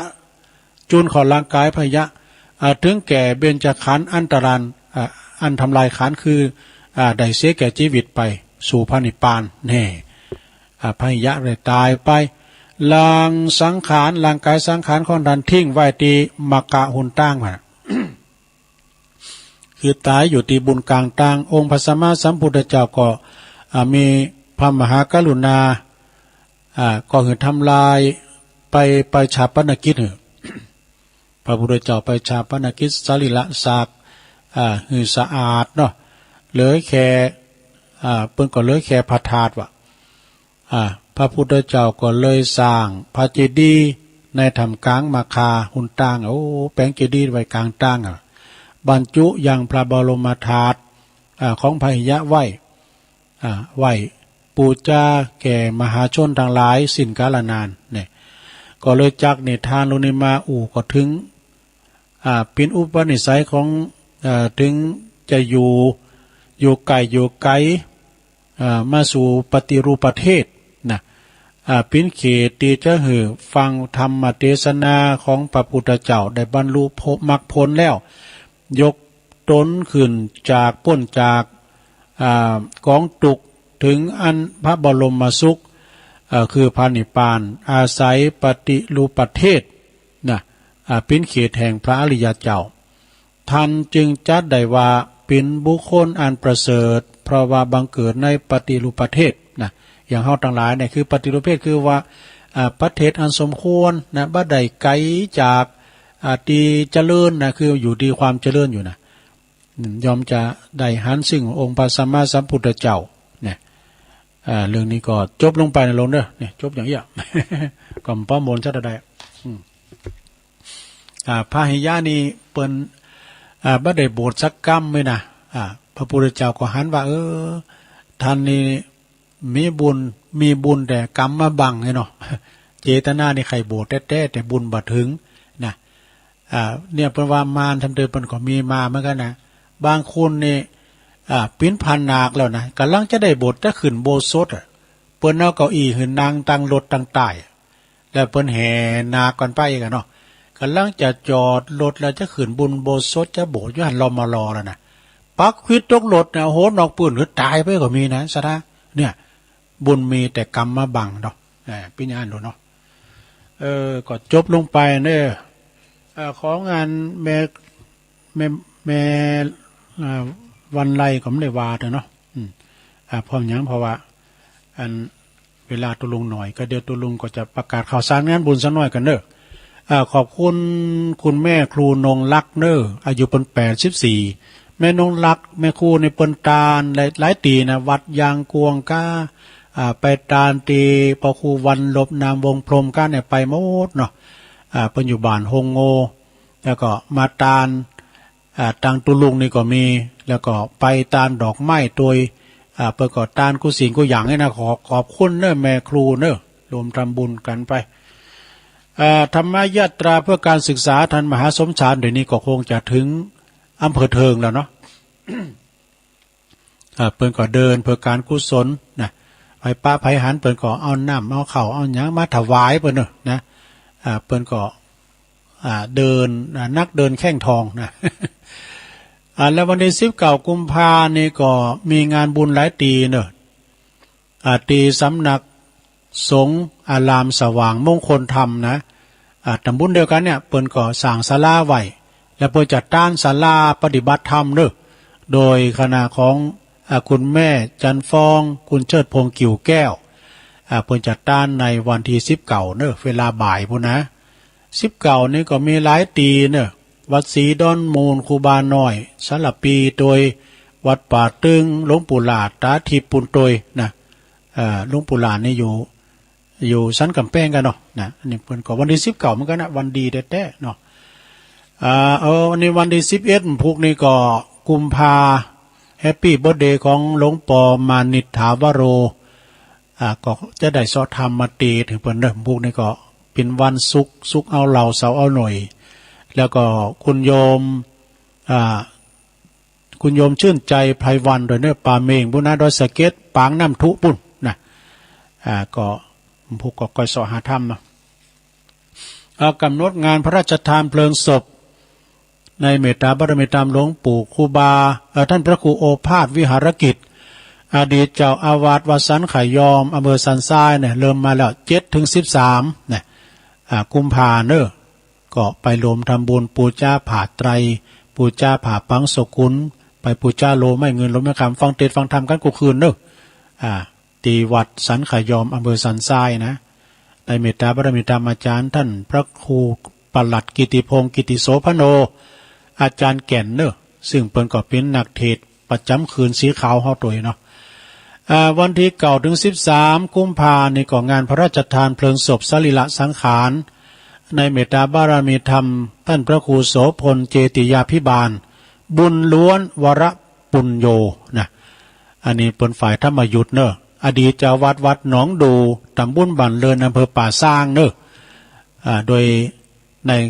ในอันพื้นที่ของท่านพระครูรัตนศิริวัตรตุปีเอเนาะเจ้าคณะตำบลเนาะ แล้วก็งานต่อไปก็อันนี้พระครูมงคลศิริวงศ์พระครูมงคลศิริวงศ์อายุเป็น71พรรษา50อดีตเจ้าคณะตำบลเมืองแก้วอดีตเจ้าวาดวัดดอนตันตำบลเมืองแก้วเนี่ยเพิ่นได้มรณภาพลงในวันที่6 กุมภาพันธ์เพิ่นจะปิดศพวันที่13เหมือนกันเนอะกุมภาเนอะก็ไปรวมทำบุญสตมวันปิดศพกันวันที่13 กุมภาพันธ์เนอะอันนี้ก็ทางคุณโยมพิสมัยฝากประกาศมาเนอะพินสถาวัดบ้านเพิ่นนะเดินหาปิงพุทธนี่ก็วัดฟ้าหลังเพิ่นก็มีการทำบุญเนอะวัดฟ้าหลังนี่ก็ทำบุญเดียวกันเนี่ยนะวัดของครูบาเจ้าอินโทนะทรงน้ำผาถาดและเพิ่นสร้างโบสถ์โดยเมตตาบารมีธรรมอาจารย์พระครูปิยกิจปรีชานะแล้วเพิ่นทำบุญเฉพาะภายในเนอะจากตู้เจ้าตะปิด30-40นะกุปีนะเดี๋ยวเลิกเก่าตุนเนาะเอากันภายในนะวันที่16 กุมภาพันธ์สดาญาติโยมทั้งหลายเป็นวันมาฆบูชาเป็นวันปิงปุตโตยนะก็ขอเชิญรวมพิธียกยอดชัดแล้วก็ตานพระธาตุเจดีย์ตัวแล้วก็ทำบุญถวายต้านองค์พระธาตุเจดีย์ตัวนะที่วัดมงคลวาลีเนอะวัดมงคลวาลีน้องหายนะท่านพระอาจารย์วุฒิประภาโสครูบาบุญกรรมเจ้าวาดนะอันนี้ก็พร้อมกันนะก็มีเจ้าภาพใหญ่ก็คุณแม่ฟองอาจารย์ฟองเนาะกิ่วแก้วคุณเชิดพงษ์กิ่วแก้วแล้วก็คณะศิษย์ของพระเดชพระคุณหลวงปู่พระพรหมมงคลครูบาหลวงปู่ทองเนอะจะได้ไปรวมทำบุญถวายต้านกันวันที่16เนอะวันมาฆบูชาตอนบ่ายเนอะบ่าย2 โมงอันนี้เพิ่นฝากประกาศประชาสัมพันธ์มาเนอะโดยว่าวัดหนองลั่วตำบลยางครามอำเภอดอยหล่อเขาเนี่ยนะเพิ่นก็จะมีการจัดประเพณีทรงน้ำพระธาตุในเดือนหาปิงก็คือว่าวันที่16เหมือนกันเนาะแล้วก็ทางวัดนี่ก็เพิ่นก่อสร้างกำแพงขึ้นมาเนี่ยกำแพงวัดน่ะก็ยังขาดปัจจัยแล้วก็สมทบทุนในการสร้างกำแพงเป็นจำนวนมากหลายอยู่นะทางคณะกรรมการวัดแล้วก็คณะวัดน้องหลู่เฮาเนี่ยเพิ่นก็ตั้งผ้าป่าเนอะผ้าป่าสามัคคีสมทบทุนในการสร้างกำแพงล้อมรอบวัดแล้วก็คือมันแล้วเสร็จไปนะตามวัตถุประสงค์ในวันพุธที่16เนอะวันศีลหน้านี่นะก็เวลา9:30นะก็เปิ้นก็จะเริ่มตอดผ้าป่าสามัคคีก็ขอเล่นเจิญพุทธศาสนิกชนบ้านไก่ไปรวมกินรวมทานรวมสร้างกำแพงแก้วกำแพงคำโดยการเนอะตุปีลังสันเนาะเจ้าวัดนะเปิ้นก็จบปริญญาแล้วนะก็มีปโลงสมศักดิ์มูลป้อมผู้ใหญ่บ้านหมู่4แล้วก็ปนันสะอาดเตชะยาวัยยาวัจกรวัดเนอะก่อนในวันที่16เนอะสดาเนอะ16 กุมภาพันธ์เดินหาปิงประสงค์จำนวนหลายอยู่ก็เพิ่นเจริญพระพุทธมนต์มรคนายกก็กล่าวโอกาสเว้นทานแล้วก็ถวายผ้าป่ากันท่านนเรศทำลงพิทยคุณผู้ช่วยรัฐมนตรีประจำนายกรัฐมนตรีนะแล้วก็ศรัทธาประชาชนรวมกันส่งน้ำพระธาตุเป็นลำดับต่อไปเนอะโอ้เป็นวันหมายเหตุมีซอหือฟังตัวหันไผมาซอหันมั้งนะมีซอหือฟังโดยในหลวงเนอะที่วัดหนองลั่วเอางานต่อไปเนอะอันนี้ก็วันที่12 ถึง 15 กุมภาเนอะณป่าจ้าตีบ้านห้องหานี่เปิ้นก็จะมีลมใจบริการกัน3 หมู่บ้านมีบ้านเทพมงคลหมู่12บ้านห้วยโมงหมู่8นะ3 หมู่บ้านนี่ใจประจ้าเดียวกันเนอะเปิ้นจะเข้ากรรมเนอะเข้าโสสาธุดงควัดเข้าโสสานกรรมเริ่ม12วันฮือกะนะ แล้วก็ถึงวันที่15นี่ก็วันออกกรรมเนอะไปเข้ากรรมสุสานป่าจ้าเพื่อพัฒนาสุสานป่าจ้ากันต่อไปจนตอนเจ้าก็ทำบุญตักบาตรกลางคืนก็ฟังเทศน์ฟังธรรมเนาะอาจจะไปตานทำกล่อมทำยอยตานขันเข่ากลางป่าจ้าก็เจิญเนอะที่สุสานบ้านห้อง5ป่าจ้าบ้านห้อง5แม่อายบุญนะแม่อายฟางบุญเนาะปอบุญศรียานนะฝากประกาศมาเนอะงานต่อไปวันที่5 ถึง 10 เมษายนก็งานออกเมนพระราชทานเพลิงศพท่านพระครูกิติยานพิสิทธิ์หรือวัดตุนาบุญเกิดกิติยาโนอายุเป็น84เนอะอดีตเจ้าวาดวัดมะครับทองไร่ดงตำบลนำดิบอำเภอป่าสร้างเนอะก็ไปรวมทำบุญกันนะมีศรัทธาถึงเจ้าสมณะศรัทธาเนี่ยเมตตาบารมีธรรมพระครูสถิตสารคุณเจ้าคณะตำบลนี่ก็เป็นเก้าเป็นการพร้อมกับวัดวาอารามต่างๆเจ้าอาวาสด้วยเนาะแล้วก็คณะศรัทธาตึงไปนอกไปในโดยก็มีท่านอาจารย์ประสิทธิ์มณีวันก็เป็นเจ้าภาพใหญ่ด้วยนะวันที่14 มีนาเนอะสนาเนอะ14 มีนานี่ก็งานทำบุญฉลองตราตั้งเจ้าอาวาสแล้วก็ที่วัดช้างขาน้อยเนอะตำบลป่าสร้างอำเภอป่าสร้างแล้วก็จะร้องพระฐานานุกรมเป็นใบดีกานะแล้วก็จะร้องปริญญาโดยท่านใบดีกาไพฑูรย์ขันติทโรต้นตำรับน้ำพริกตาแดงอันลือชื่อของอำเภอป่าสร้างโอท็อปเนอะตัวปีไพฑูรย์ตัวปีทูนนี่โอ้เปิ้นจอยเหลือสังคมเนอะเพราะว่าการงานไต่เนื้อเปิ้นมีเครื่องเสียงไปจอยโดยมีผู้ไปจิด้วยนี่บริวารหอมล้อมนักพันเนนก็หลายด้วยเนอะนะอันนั้นก็วันที่14 มีนาพุ่นเนอะก็ไปกินไปตามไปรวมมุดิตาจิตพระจะไปหับสังก็ดีพระจะไปเปิดโฮงต่างก็ติดต่อใดตีตุปีไพฑูรย์เนอะเจ้าอาวาสวัดช้างเข้าน้อยเหนือวันที่23 มีนานี่ก็เปิ้นจะทำบุญอายุวัฒนมงคลในเมตตาบารมีธรรมหลวงพ่อพระครูสุจิตานุรักษ์ด็อกเตอร์เจ้าคณะอำเภอฟางเนอะวัดพระบาทอุดมนำบ่อสาวาเนอะสดาเนอะในวันที่22นั้นเปิ้นก็จะมีการทำบุญทักษิณานุปทานแล้วก็ท่านอาจารย์บรรยงพระครูอภิวัฒนวิกรมเปิ้นจะได้ไปบรรยายธรรมด้วยนะแล้วก็จะพักนอนกันทันคืนหนึ่งนะวันที่23เนี่ยก็จะมีการสื่อพระราชตรัสตอดผ่าป่าด้วยแล้วก็ยกยอดชัดพระธาตุเจดีย์ด้วยเนอะในครูบาอาจารย์นักจัดรายการตั้งนี้ก็จะไปกันหลายตลอดถึงญาติโยมคืนสีขาวเพื่อจะปักตุ่นกันไปหน่อยศรัทธาเนอะนะในโอกาสที่เวลาของหลวงปู่เปิ้นเจริญอายุมาได้69เลขงามเนอะ69 ปีนะวันที่22 23 มีนาคมเนอะปักกันเนอะศรัทธาเนอะแล้วก็วันที่15 เมษายนอันนี้วัดใหม่พัฒนาอำเภอดอยหล่อเขานี่นะเปิ้นจะมีการอบรมสมโพธิองค์พระธาตุโดย17 เมษายนก็มีการยกยอดชัดแล้วก็บรรจุหัวใจพระธาตุโดยงานบุญใหญ่เนอะของวัดใหม่พัฒนาตำบลยางครามอำเภอดอยหล่อเนอะโดยเมตตาบารมีธรรมอาจารย์พระครูสถาพรพัฒนารังสีเจ้าคณะตำบลยางครามเจ้าวัดใหม่พัฒนาเนอะวันที่9 กันยายนล้ำไปแล้ว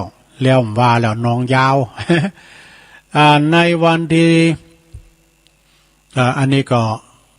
วันที่14เนอะญาติโยมทั้งหลายนะอันนี้ก็ย่ำทำกล้ามหนึ่งเนาะเปิดแผ่นสปอร์ตไปละ14นี่ก็เปิ้นก็จะมีการต้านโต๊ะต่างม่านนางเก้าอี้ตั้งหลายที่ดอยนางแก้วม่อนพระศรี2 เมืองเนอะจะต้านผ่าป่าดอกไม้เฟืองฟ้าโดยต้านโต๊ะต่างม่านนางแล้วก็ทำบุญป่ายโดยนะเปิดป่ายโดยก็ไปกินไปทานกันเด้อตัวลุงเขาจะไปวันที่12ตอนบ่ายชันเพลแล้วไปนอนบุญ2 คืนนะ12 13 14ก็พระจะไปทยอยกันไปวันที่13ก็ได้เนาะไปกันไปกินไปทานกันเด้อครูบาอาจารย์ก็จะไปนอนกันหลายพระจะไปปิ้นเจ้าพาโพงตาลก้าเนาะไปสั่งจองเลนกันหันเด้อวันสุดท้ายแล้วนะ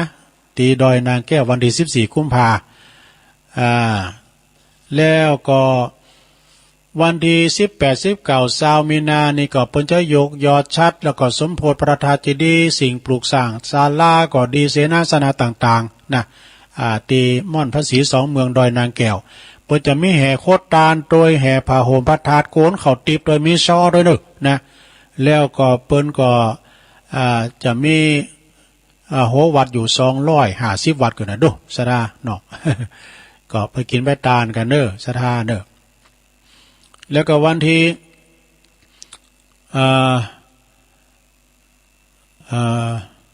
แล้วก็วันที่16 เมษายนเนี่ยก็งานบุญทรงน้ำผัดถาดวัดสันเมืองเนี่ยเป็นปีที่2นะดีวัดสันเมืองเนี่ยเดี๋ยวเปิ้นแปลงห้องน้ำก็เปิ้นแปลงแปลงห้องน้ำพระเจ้าลมดำบุญก็เจิญกันได้เนอที่วัดสันเมืองจะมีงานวันที่16 เมษายนเนาะซึ่งเปิ้นจะเป็นปีที่2นะปีแรกเนี่ยโอ้ยมนแต่มนวาวันที่16 ถึง 21ก็มีนาบุญเหมือนกันนะงานออกเมนพระราชทานเพลิงศพท่านพระครูวรวัตรวิบูลย์ครูบาบุญกตปุญโญเนอะอดีตเจ้าวัดวัดหนองหอยตำบลป่าซางอำเภอป่าซางอายุเปิ้นได้76 พรรษา43เนอะก็ในวันที่16แล้วก็ถึง21เป็นวันพระราชทานเพลิงศพเนอะที่วัดหนองหอยเนอะโอ้หนองหอยก็มีพี่น้องหลายอยู่เนอะก็ไปลมกินลมตาลกันเนอะสถานเนอะแล้วก็มีทำงานหนึ่งดอกไม้บานไม่บานตลอดปีโอกาสดีไม่มีบ่อยครั้งก็ขอเชิญลมทำบุญเนอะมีอารมณ์พิธีพุทธาและก็เทวาพิเศษเปิ้นจะมีการหล่อพระเจ้าตันใจเนอะพระเจ้าตันใจสมปรารถนาประสิทธิมงคลก็คือหน้าตักเปิ้นก็99 นิ้วความสูงก็127 นิ้วนะ127 นิ้วมีตอดผ่าป่าสามัคคีมหากุศลโดยสมทบทุนในการสร้างซุ้มประตูวัดนาตีวัดสันห้างเนอะตำบลบ้านโลงอำเภอแม่อายมี2 วันเนอะวันเสาร์กับวันติด19 มีนาบุญเนอะสถานเนอะพิธีบวงสรวงก็9 โมงเวลา9 โมงแล้วก็พิธีพุทธาภิเษกตลอดวันตลอดคืนเนอะท่านพระอาจารย์อำนาจอัคคปัญโยตุปีจาน้อยพิธาจารย์ฝากประกาศมาเนาะและวันที่12 วันเฮือนนี่ก็ตั้งวัดพระธาตุดอยหล่อเปิ้นจัดต้านเก้าอี้มานั่งเหมือนกันเนอะที่สุสานบ้านดอยหล่อเนอะ12นะตุลุงก็จะไปช่วยงานเนี่ยชั้นเพลแล้วก็จะไปดอยนางแก้วเนาะในวันที่2-3 มีนาก็แล้วก็ถึงวันที่4 ที่ 5 มีนานี่ก็งานประชุมเพลิงศพท่านพระครูวินัยธรจิรพลสันตจิตโตอดีตเจ้าวัดวัดตาการเนอะสันป่าตองประสงค์พิธีจำนวน60 รูปเนอะวันที่3เปิดก็จะลากพระศาสตร์ไปสู่สนามโรงเรียนตาการขึ้นสู่เมนนกหัสดิลิงเนาะประชุมเพลิงศพกับวันที่6เนอะวันที่6ก็ประชุมเพลิงศพนะอันนี้ก็ฝากประกาศมาเนาะแล้วก็งานต่อไปมีแล้วก็หายได้ถ้าขาดตกบกพร่องไปทางใดก็ขอสุมาด้วยนะลุงเนาะข่าวสารงานบุญก็มีหนักมีหลายนะสถานเนาะโดยเฉพาะของงานปล่อยล่อนะงานปล่อยล่อก่อนหนักโดยเนอะปล่อยล่อก็คือเสซบตัวเจ้าเนี่ยสถานเนาะวันที่14เนี่ยก็ตั้งในเมืองฟางกัน14หลวงพ่อก็จะได้ไปด้วยหลวงพ่อพระครูสาธุกิจจันนันท์วัดยังก็เนี่ยเอาละเนาะสถาญาโยมเนาะวันนี้ลงเลยเวลามาเฮ้ยลุงจะเปิดสายกันเนอะสถาเนอะพระจะโทรมาก็โทรมา0899556506เจริญปอนเอาไว้ซาเจ้าเป็นขัดนักเจ้าเอาเลยแม่เอาเลยปีกุมภาเอาพี่น้องยาติปนป่องพี่น้องศรัทธาจับตาเก่าอีกับดอกฟืนฟ้าทยอยกันมาเนอเจ้าก็มันเพราะว่าโควิด19เป็นอุปสรรคเจ้าเนินนายไปกินไปตาลพอมีทางร้ายมีมาเนินนายมันมาคัดของไปกินไปตาลมันมาจ่องก้องทำให้พี่น้องกังวลคืออยู่กับมันว่าต้องสับสนตีสาวแทงหนนาเนอเจ้าคนจะร้องเอาโคตานเขาเขาเจอเนอเจ้าตีสาวทันว่าไปต้านเก้าอี้กับดอกพึ่งฟ้า14 กุมภาวันวาเลนไทน์เจ้ากำยองวันละกรรมเนอเจ้ากำวันลำกรรมเนอเจ้าภาษาไทยเปรว่าล่อนช่อนเนอเจ้าไว้สาเจ้าสาธุ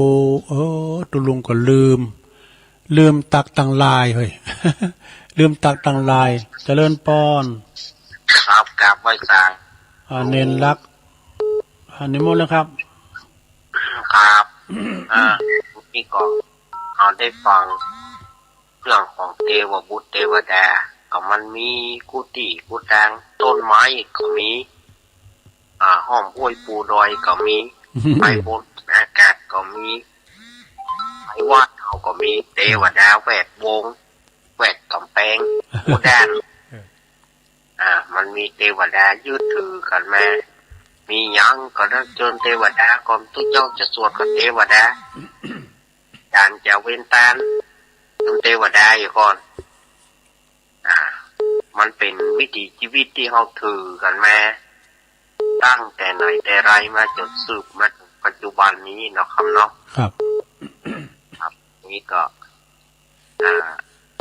จะได้กับท่านหลวงลุงเดินทางไปไหนก็สวัสดิภาพปลอดภัยนะครับโอ้ขอบคุณพระอาจารย์เน้นหลักหนักๆเนอะ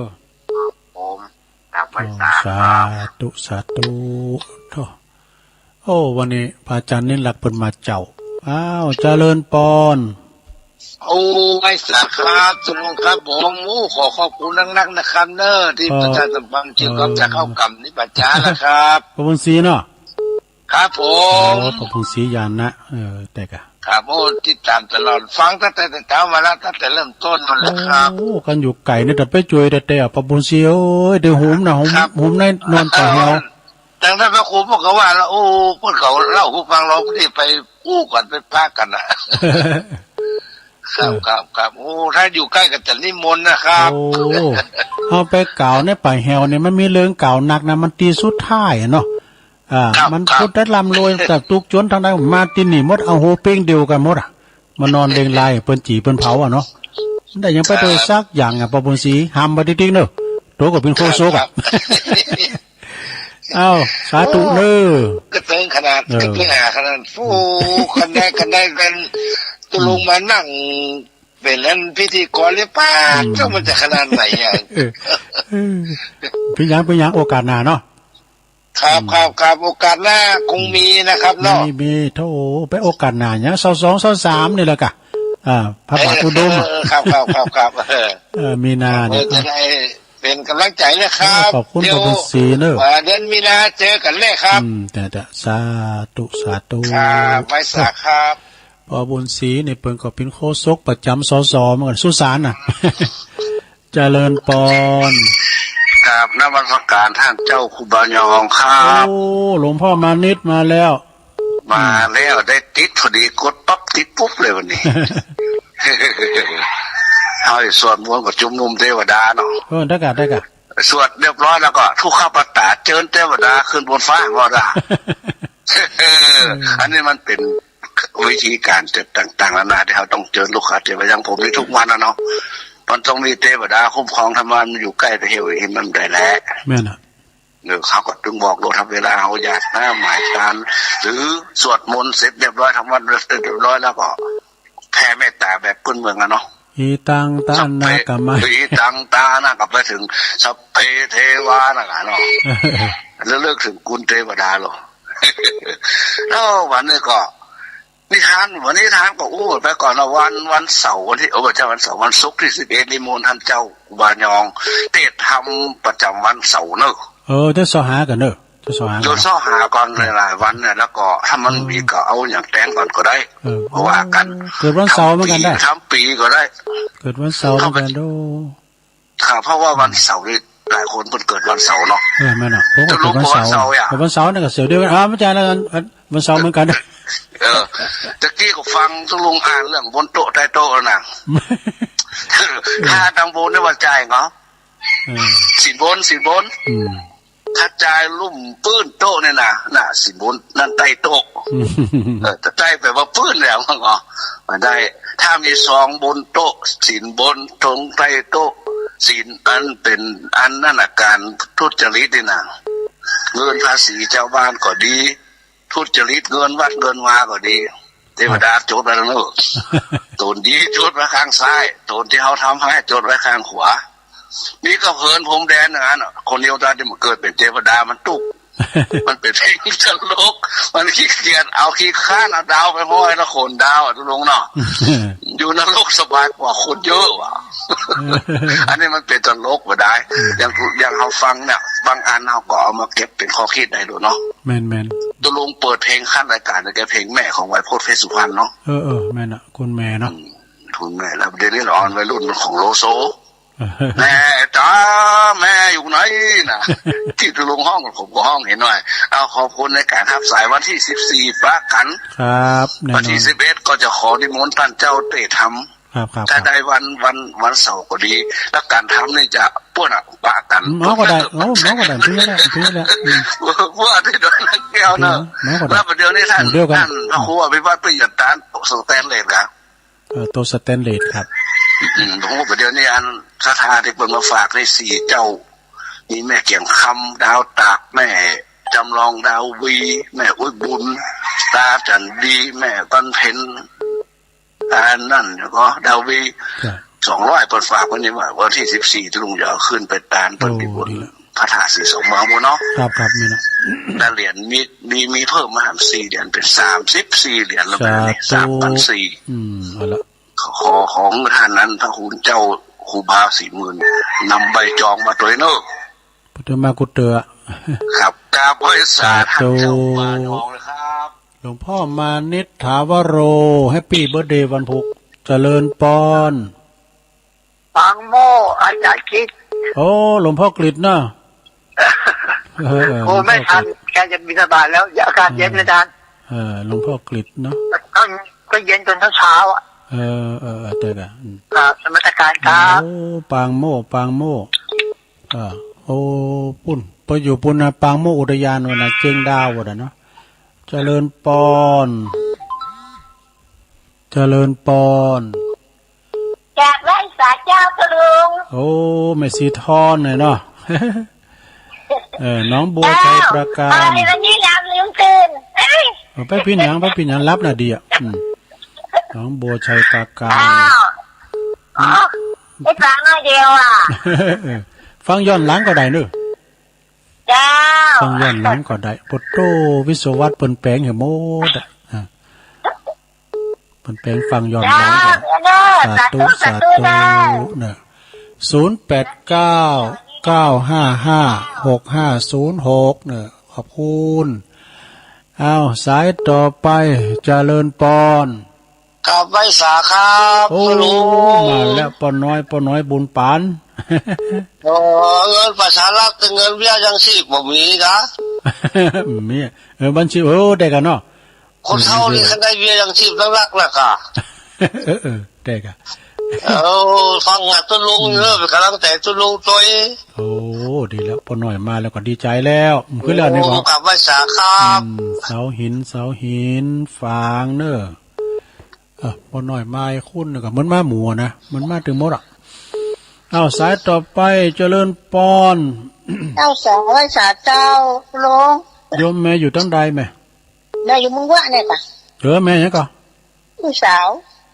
แม่อุ้ยสาวเนาะอุ้ยสาวคุ้มตะวันจ้ะคุ้มตะวันคืนก็กดทุบเข้าสุดไปให้มันติดได้ติดสักกำหมักก็คือฟังตลอดเนอะฟังอยู่เนอะดีกะเมืองวะเนาะเมืองวะนี่อำเภอยังไงแม่ดอยสะเก็ดเนาะดอยสะเก็ดนะจ๊ะเมืองวะลงเหนือลงเหนือลงใต้ไปไกลๆกับอันป่าค่ากะแม่ยายปันเขาแม่แสงจันทร์สมรูปกันเนาะไกลๆกันเนาะสมรูปใกล้ๆกันนะเกิดทั้งก่อนกบเกยกันจะดีเนาะแม่จันน่ะตั้งคนว่าก่อนต้องพระให้องค์เลยเนาะไปที่ครูบา40,000ครูบา40,000น่ะเนาะตั้งนั้นไม่แสงไม่แสงสามไม่แสงไม่แสงกระโดดเอาโทรศัพท์เนี่ยไปว่าไม่แสงนี่เป็นมีซักปินหน้าของครูบา40,000โดดูบ้านเนี่ยเขานี่เหรอน้องคนอ่ะดีกะคนน้องคนอ่ะดีแล้วขอบคุณอุ้ยสาวเนอะอุ้ยสาวคุ้มตะวันเนอะสาธุไว้สาเจ้าเลิศปอน0899555656น้องเบลไว้สาครับน้องเบล ครับผมมาถึงการตั้งแต่4:47 นาที10 นาทีแล้วโอ้อยู่การพุ่นล่ำเลยน่ะครับผมป้องกันตัวดีๆเนอะจะไปประมาทกาดไปตกเพราะว่าวันนี้ก็โอเคแล้วครับแม่ดำแม่เนาะน้องเบลยังเพิ่นกับเพิ่นก็ฉีดยาแล้วก็หนุ่มอยู่นั้นภูมิต้านทานแห้งมา2 เข็มแล้วครับผมโอ้ดีละครับฉีดยามา2 เข็มเข็มแรกเป็นแอสตราเข็ม2เป็นไฟเซอร์ตัวลุงก็ซิโนแวคอ่ะแฮมเข็มเนี่ยก็แอสตรากอซิล่านะกะ2 เข็มเข็มที่3ก็แอสตรากอซิล่าไฟเซอร์นี่6 เดือนก็เดียวก่อนใส่เข็ม3นี่ค่อยไปฉีดที่หลังขอบคุณน้องเบลเนอร์จะได้ขอให้กำลังใจครับส่งฟังส่งโทรเอาไปเป็นหยังก่อนส่งโทรขาเนอน้องเบลเพิ่นก็จะไปอยู่เนอไปดอยนางแก้วนะเจริญปอนจ้าพี่ลุง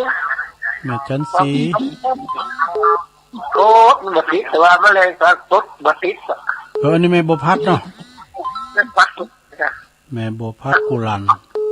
พี่ลุงอันที่โยมนิดหน่อยเพื่อนรอพระป่าเลยนะเจ้าพักกินมาหาถึงชาติ50 ปองเลยโอ้ดีกะไปแต่งงานมาพระมหาเพิ่นก็ฟังให้เนาะแล้ว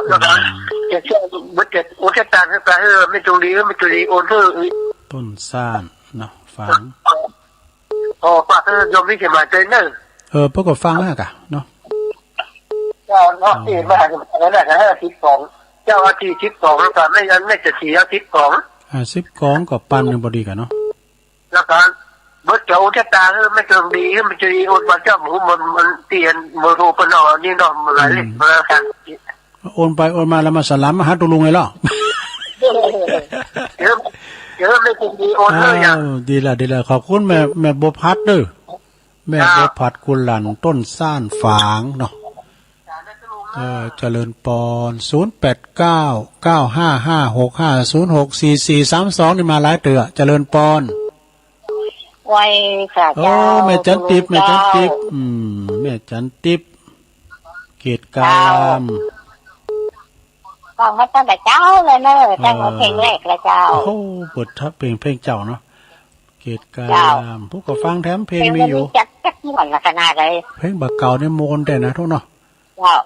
ถูกใจทั้งเลยเพราะตอนนี้เพลงอ่ะตัวลุงก็ตามใจผู้จัดแต่มาคัดใจผู้ฟังหน่อยนะเจ้าโดยมันมีการโฆษณาเจ๊ทำกับม่วนกันไปเจ๊ทำกับมูโอ้ดีเจ้าคุณหลายๆเนอะที่เป็นบอกว่าโมนนี่นะเฮ้ยตัวลุงก็ฟังแต่งเพลงแรกมาถึงจบโอ้เราตัวลุงตัวนี้โอ้ตัวลุงดีขนาดวันนี้เนาะตัวลุงในการมันถึงเวลาตัวลุงเนี่ยตัวลุงที่มันเป็นล่ำเป็นนอนโอ้โหมันรับลืมตื่นเมื่อคืนนี่ก็โทรกับประติดเมื่อคืนเราก็ฟังกะดีเจ้าฟังก็ฟังเจ้าฟังเพื่อนแล้วเจ้าฟังทุกอย่างเลยเจ้าทุกขุดต้นขุดองค์น่ะเนาะเจ้าพอดีละฟังกันไปน้ำพุก็มาอยู่ขอบคุณแม่จันติบหนักๆเนอะเจ้าไว้ตาเจ้าตุแม่จันติบเนี่ยตัวเขาแหละนี่เพิ่นไป2 วันกันนะไปดอยนางแก้วเจริญปอนเจ้าแต่ไม่สาเจ้าตุลุงโอ้แม่สาพินกะตุลุงบอกเพื่อนถามพระครูมาวัดตรงซ่านตรงเต้ใครหันแก้วใครหันวัดดอยนางแก้วเจ้าพอเป็นไล่สดกันมาหาวัดตรงซ่านของกันได้โลใครหันกาเจ้าต้นซ่านโดนใจแม่คำนวณถ้าแม่ฟังโยนแม่โทรมาคือเจ้าจะกำเนอได้เบอร์โทรแม่เนอน่ากะแม่คำนวณมันจะซ่อนเนอถ้าแม่ฟังอยู่ขอให้แม่โทรมาหากำเนอน่ากะแม่คำนวณฟังเลยโทรหาเพิ่นพร้อมก็ซอยน้อยหน่อยตุลุงเนาะตุลุงเตะถามอย่างก่อนแต่เจ้าได้ยินกับหัวข้อหัวเก้าหัวทีแล้วแต่ฟังไปรับละเทวกถาคือถึงเทวดาบ่เนาะจะได้ได้ยินหัวทีแต่อะไรกันรับไปหยังไปพินหยังก่อนมันทำความลับหรอกเจ้าขอบคุณจัดหนักเนอะเดี๋ยวเอาซอให้น้อยหน่อยเจ้าเนาะเอาเลยกินนักลงไปหัวโปโปส่วนบุญมาแป้งตาคุณเตียวเข้าต่างออกต่างเก็บกำเก่ามาลืมจนปอลืมหน้าลืมหลัง ปีแต่กำอูบ่มีไผฟังยกมือไหว้ลานตัวเก่าเกิดมาเป็นคนไปอยู่บ่ได้ต่างเป่าจะไปเสาะกินกะเราคือมันเข้าวัดเข้าว่าเรานั้นมันเป็นยาพิษแลกเอาชีวิตคนไปนั่นนาคือมันเข้าวัดเข้าว่าคือมันไปจ้าไปกราบจุดนี้วันตาขอตาน้องตากันมันผิดมันพลาดยกโทษเธอเป็นตาเรื่องนี้บาดตา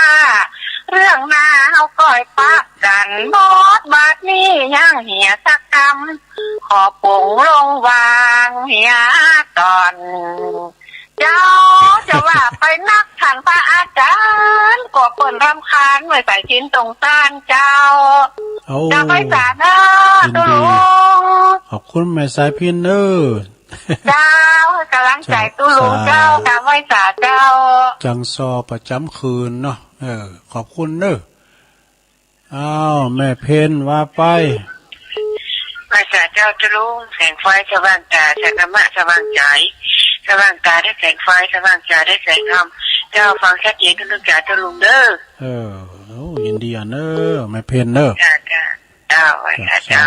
ตูโอ้วันนี้สายไต่ไม่น้อยฮะสายไต่มันป้อลายดูแต่มีแม่เพนมาเนี่ยกะเจริญปอนก็ไม่ขาเจ้าตุลุงแม่สมพัฒน์อ่ะเจ้าฟังกับเจ้าแล้วเจ้า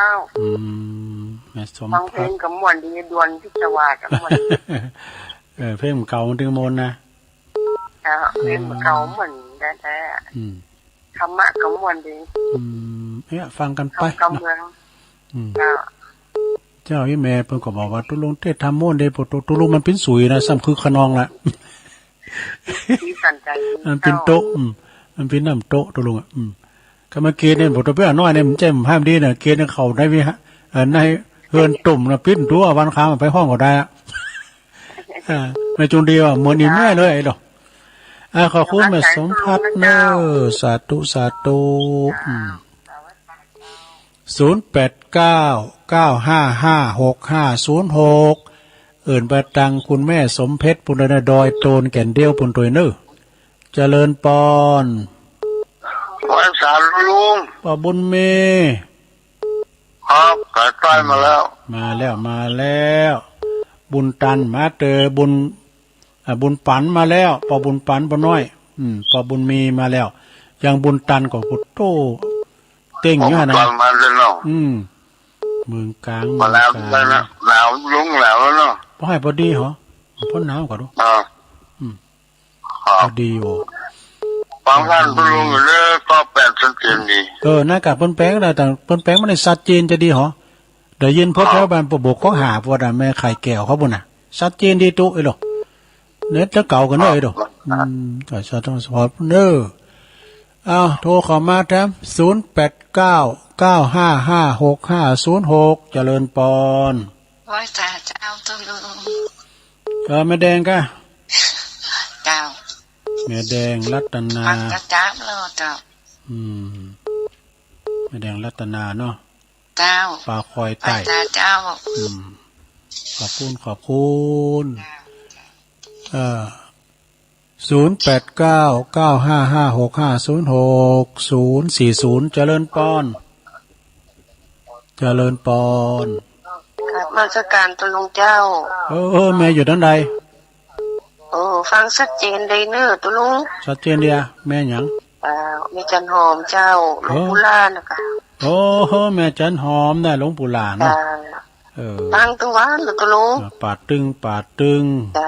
ชัดเจนดีเนอะตุลุงเนอะขอบคุณเนอะสาธุวันสาธุเอิ้นบัดตังแม่เสียวบอเขาบัวบุญเขาก้าบุญโดนเขาก้าเนี่ยหายหนาหายตาเนอะทั้งปุ่นน่ะเจริญปอน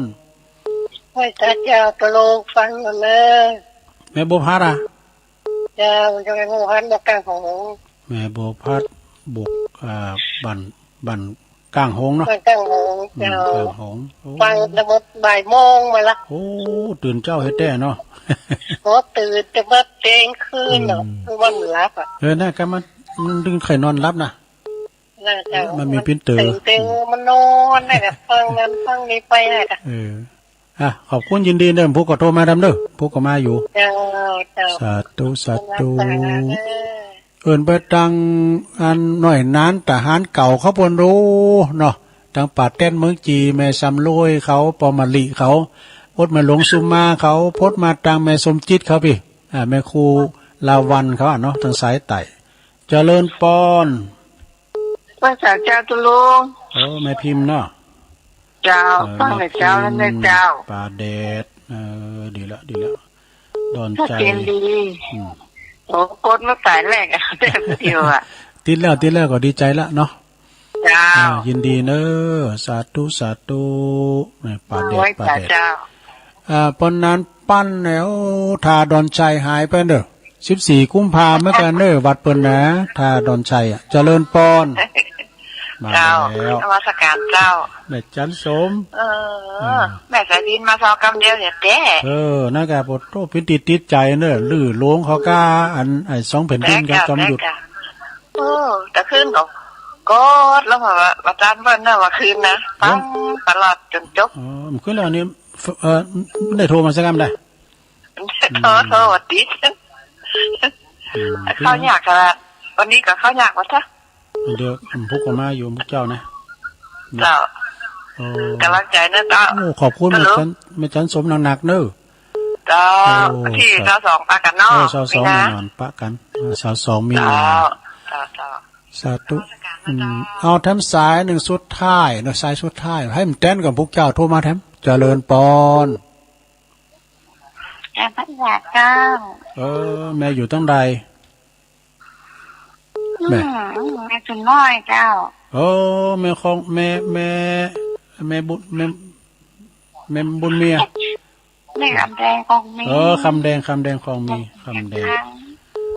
คลองมีแต่กะแม่ศูนย์น้อยเนาะแม่ศูนย์ เจ้า น้อย ฟังตั้งแต่ที่2 ปี แม่ศูนย์น้อยฟังลูกเจ้าให้แต่เนาะขอบคุ ตื่ ณ นมาก็เปิดฟังจับเอาหมด พวกเจ้าฟังแท้พวกเจ้าก็มาอยู่นะเจ้า ขอบคุณ กำลัง นะ ใจ คำแด เลย งนะ เจ้า สาธุเอาแล้วบุญมาหยุนอีดูบนอ้ำซ้ายเจริญปอนนมัสการ เนี่ยผาดพิงไปไอ้แดงมาแล้วน้อยนานทหารเก่า ครับผมสบายดีครับ ก็ตามอัตภาพได้ไปไหนฝ่าวัดเลย ผมฟังถึงกูชูกูเช้าติดอะดีกะโชคติดดีแล้วว่าไปวัดก็นี่ก็ท่มติดก็โทรจิตมากกันเด้อโทรจิตมาไม่คูแล้วว่าไปอ่านก่อน2-3 วันเลยแต่กะไม่คู่บนนึงสองแต่หนุ่มท่มติดนั่นเอาไอ้แดงเดี๋ยวเวลาตัวลุงมดแล้วพอดีนะมึงขอบคุณหลายๆเด้อผู้ก็โทรมาแถมดีละโทรมาพดได้ก็ดีละหน่อยนานทหารเก่าเนอะป่าแต้นเมืองจีปุ่นนะเดี๋ยวตัวลุงอย่าโทนสายก่อนโวยๆหน่อยนะแม่น้อยกาดนัดเนอสามเณรเอาหลักปัญโยนนานปอบุญศรียานะจำไม่อายปุ่นนะหลวงพ่อมานิถาวโรสำนักสงฆ์หอมบุญหลวงพ่อกฤษปางโมอุทยานเจงดาวแม่สีทอนหนองบัวชัยประการป้าน้อยบุญปั่นมโนครเสาหินฝางเนอะแม่อุ้ยสาวคุ้มตะวันเมืองวะปุ่นนะน้องเบี้ยวแล้วก็มีแม่สมผัดแม่บัวผัดกุลันจากต้นซ่านฝางแม่จันติบเกตกาลาแม่สายพินกาลยาต้นซ่านดอนใจจังซอแม่เพนขาวเตี้ยตาจ้างเวงน้องหล่องแม่สมผัดแม่ย่อยสันทรายปอบุญมีเมืองกลางแม่แดงรัตนาแม่จันหอมปาดตึงเนอะแล้วก็แม่บัวพัดกลางหงแม่พินป่าแดดดอนใจแม่จันสมมณีจักจากหลังกาดแม่สาวแม่คำแดงคลองมีจากแม่ศูนย์น้อยฝางแล้วก็ น้อยนานทหารเก่าจากป่าต้านเมืองจี22สายในวันนี้ลืมตักตั้งลายไปแล้วเวลามันก็หน่อยด้วยเนาะพวกก็เอาน้ำใหม่เนาะขอบคุณหลายๆเด้อขอบคุณกูเสียงกูสายแล้วขอบคุณสถานีทุกคืนเด้อเน้อไปก่อนเน้อฟังท่านพระครูต่อเน้อจัตตาโลธรรมาวัฏันติอายุวันโนสุขังปะลาง